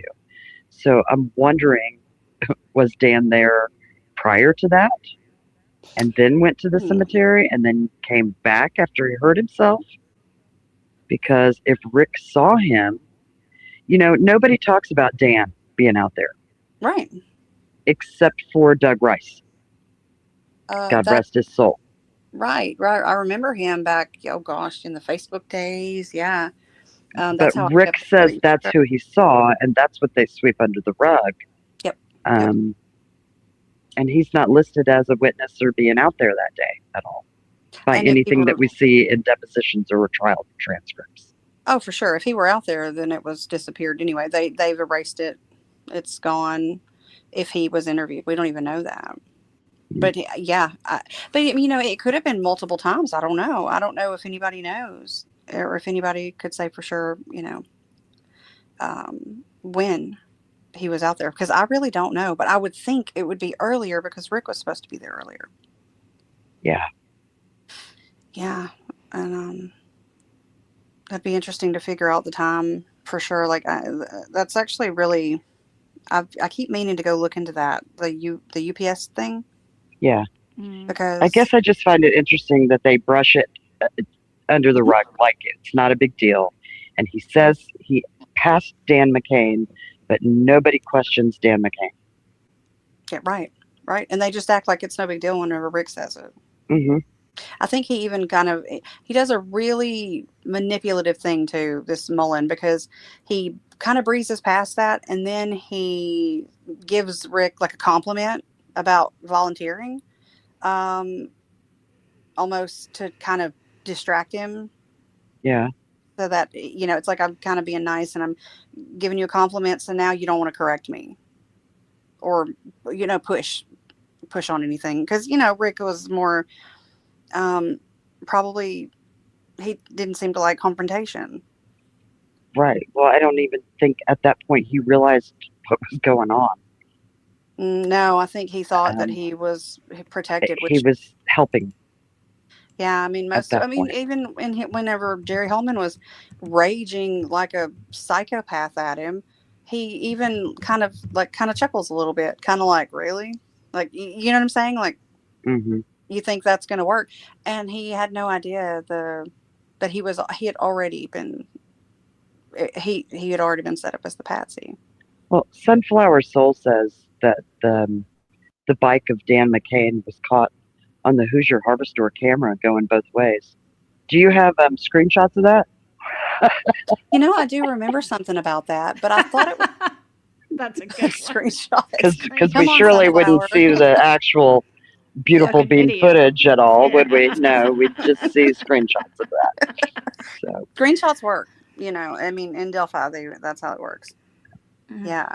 No, I do remember that actually but I thought, no, I think what I'm thinking of is that it was like a person who went and turned around. See, they could go track down somebody that went and turned around in the cemetery. But then we don't hear anything about Dan McCain. I don't know what the hell David McCain was doing up there because if you remember, well, he's taking pictures. well, and going, he's all over the place too. Because remember, whenever Derek is arriving, Dan McCain says he's walking out to his car. But remember, that was like 3:15. Yeah. So what the hell? I mean, people can go to their car. I'm not acting like it's that strange that he walked to his car. Maybe he needs a drink. I don't know. But what the hell was he doing otherwise? Did you go back out there? Did you chill in your car for a little bit? He Well, didn't leave till close to 4, did he? yeah, and doesn't he even have a photo of like pointing towards like the CPS building from Freedom Bridge? Is that the one he took of a pole or something? Yeah, it's like looking through like meshed fencing or something. You can see the CPS building over in the background. That's interesting because that's the one he said that the FBI wanted or something like that. Yeah, yeah. I wasn't laughing at you two, but I just look at Matt Payton's comment. Oh, hang on. Let me see if I can. Visible through the bicycle rims. Let me go look. Yep, I'm sure it was, Matt. Oh, He did it. oh my God. Lord. Yeah, now we need to have a debate on that. Oh. Well, ladies, what do you think? Well, Have we done enough damage, or you got some more you want to No, talk about? let me finish my damage for a second. Okay, all right. So what I see here is I see two brothers who came from prominence and some wealth in the community. I believe pretty much everybody knows who the hell they are. They're involved in everything. What I see, I mean, that bridge to me was a giant grift. Yeah. I mean, that thing now, oh my God, you guys. We just were out there not too long ago.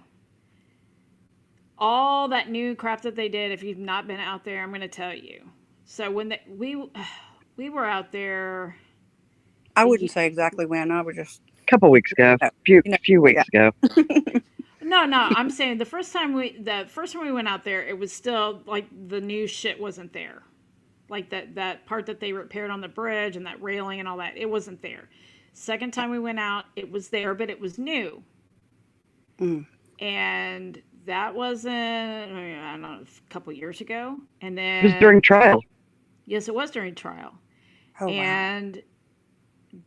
Went out there a few weeks ago again, and wow. I mean, it looks like shit. Like the railing is already rusted. Just like Noe had said, I mean, the bridge, the foliage and everything is just overgrown on the bridge. I mean, they're not putting any more money into that damn bridge.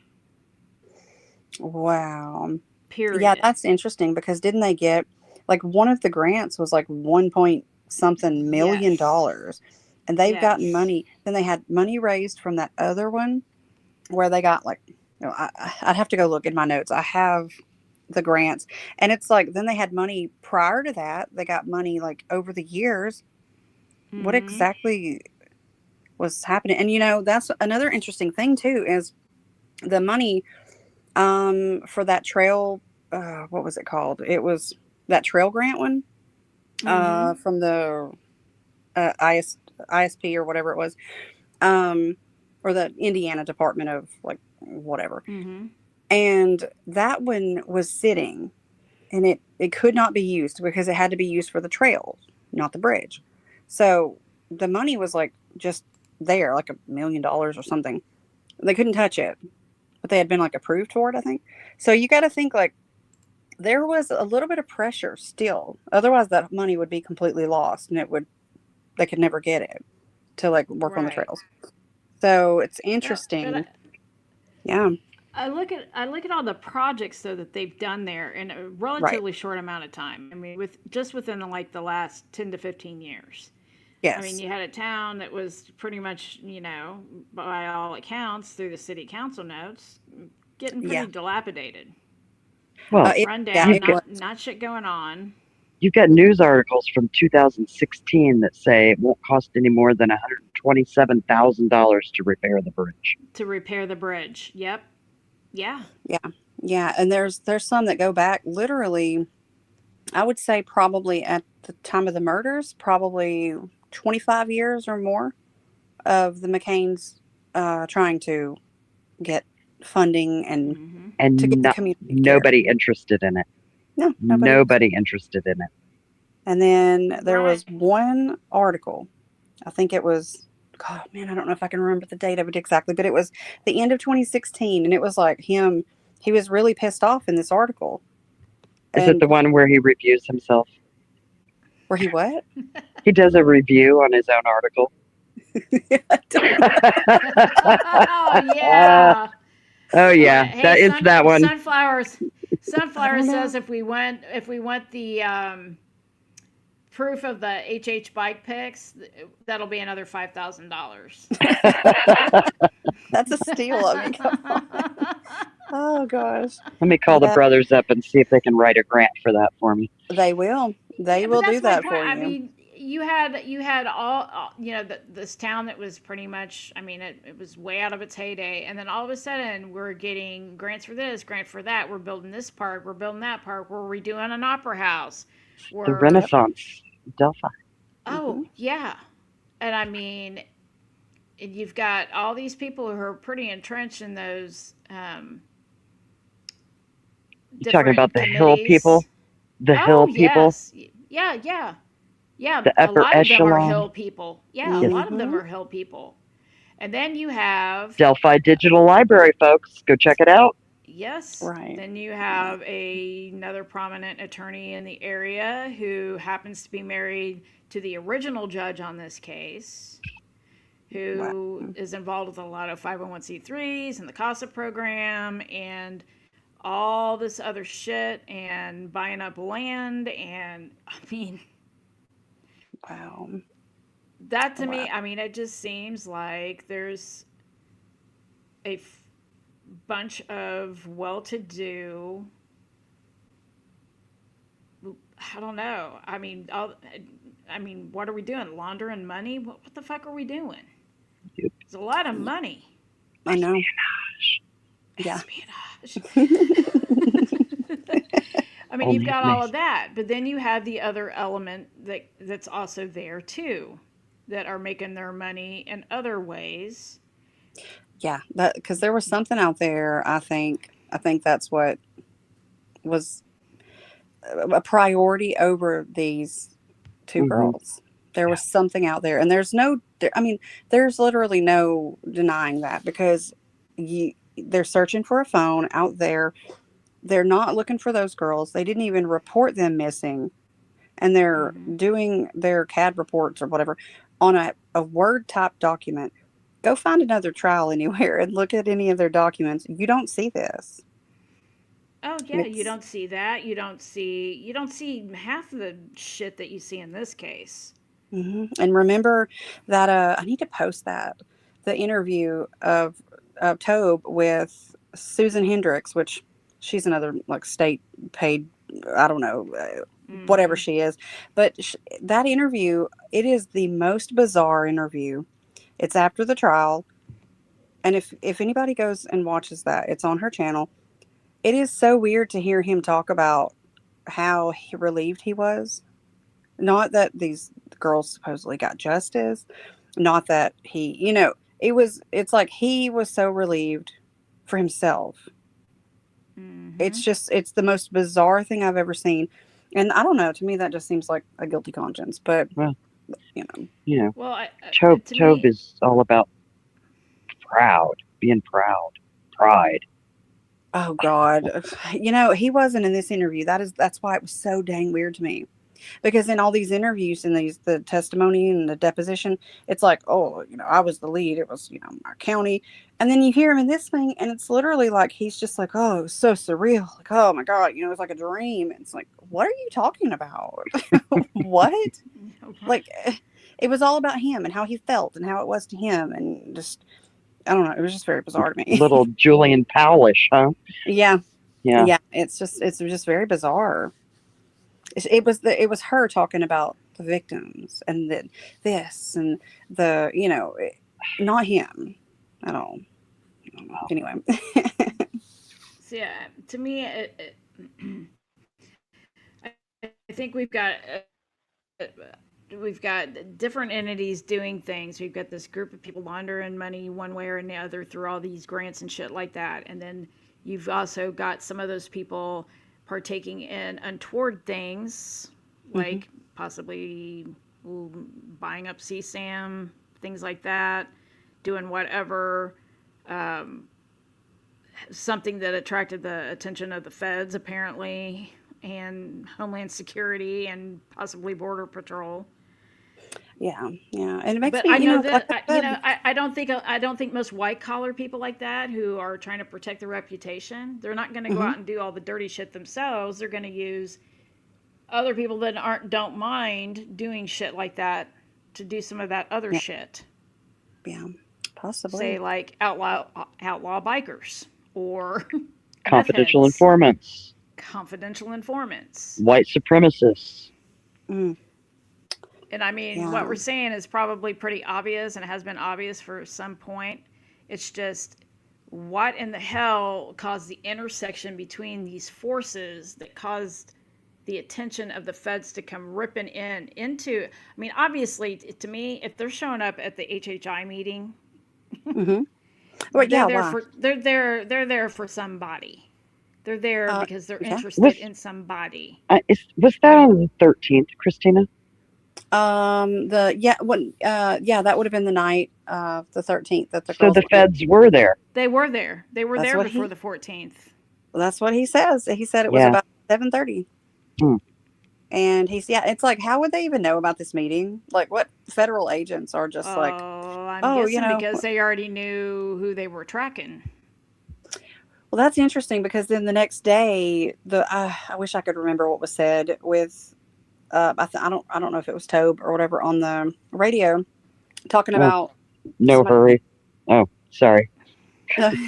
It's okay. Yeah, I don't know. That's what he said. No hurry. Mm-hmm.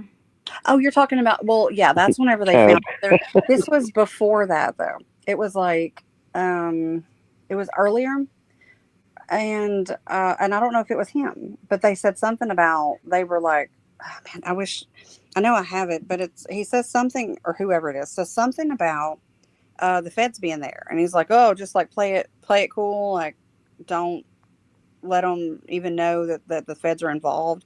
It was very weird. I'm not exactly sure. Yeah, they were. Is that Yeah, before or after they went to the other radio channel? It was, I think it was on the Lafayette channel or whatever. Hmm. So I don't know for sure. I have it right here. I was just looking for it. Um, but yeah, it's very. It was very weird the way that he was. Whoever it was, I can't recall if it was him or someone mm. else. I'll have to look for it. I have it here. I can Sunflower, never find it on the spot. Sunflower is killing me tonight. Sunflower Uh, says, quote, a Fed was visiting family in the area, end quote. Y'all, you're off script. Yeah, I know. Anytime you hear that, yep.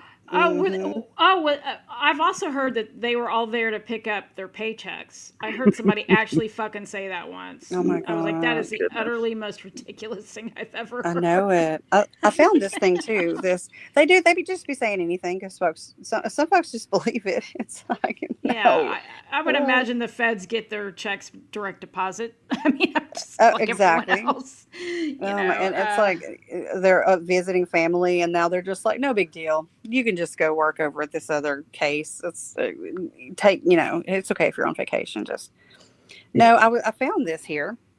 Um, I don't know. I'm not exactly sure how to know the time. I know it says, oh no, this is actually the next day, the 15th. Interesting. The Okay. 15th? Yep. Yeah, it sure is. Let's see here. It says 13:19 Delphi time. I don't know if this was on the big broadcast or whatever, but it's like 22-minute mark, 2:41 on the 15th. It says, I'm at the crime scene. It's cordoned off. Are there supposed to be people up there? And then somebody responds and says, I don't have any idea. I don't see the FBI personnel down here right now. So I don't know. At this point, just act like they are not in play and keep them at bay if you can. See, that's interesting. Wow. Yeah. Anyway, yeah. So, wow. yeah. And then, oh, that's weird because they're talking about the orange truck too. Mm-hmm. Pat Brown's truck. Which day was that? This is interesting because it's got it, unless it's going in reverse. But anyway, yeah. There's no telling. But yeah, something was up, Yeah. man. Something wasn't right. Something was down in there. There's a reason why these two children's murder was put on the back burner. Oh Mhm. my God. Y'all get Ladies, that I button. love you. I am spent. I am so tired. Oh, I can't keep I my eyes know. open. I know. I know. Yeah, we could go on forever and we'd all crash Yeah, out. yeah. Just Thank y'all fall for. asleep in the middle Yeah, it is middle of getting late. Thank talking.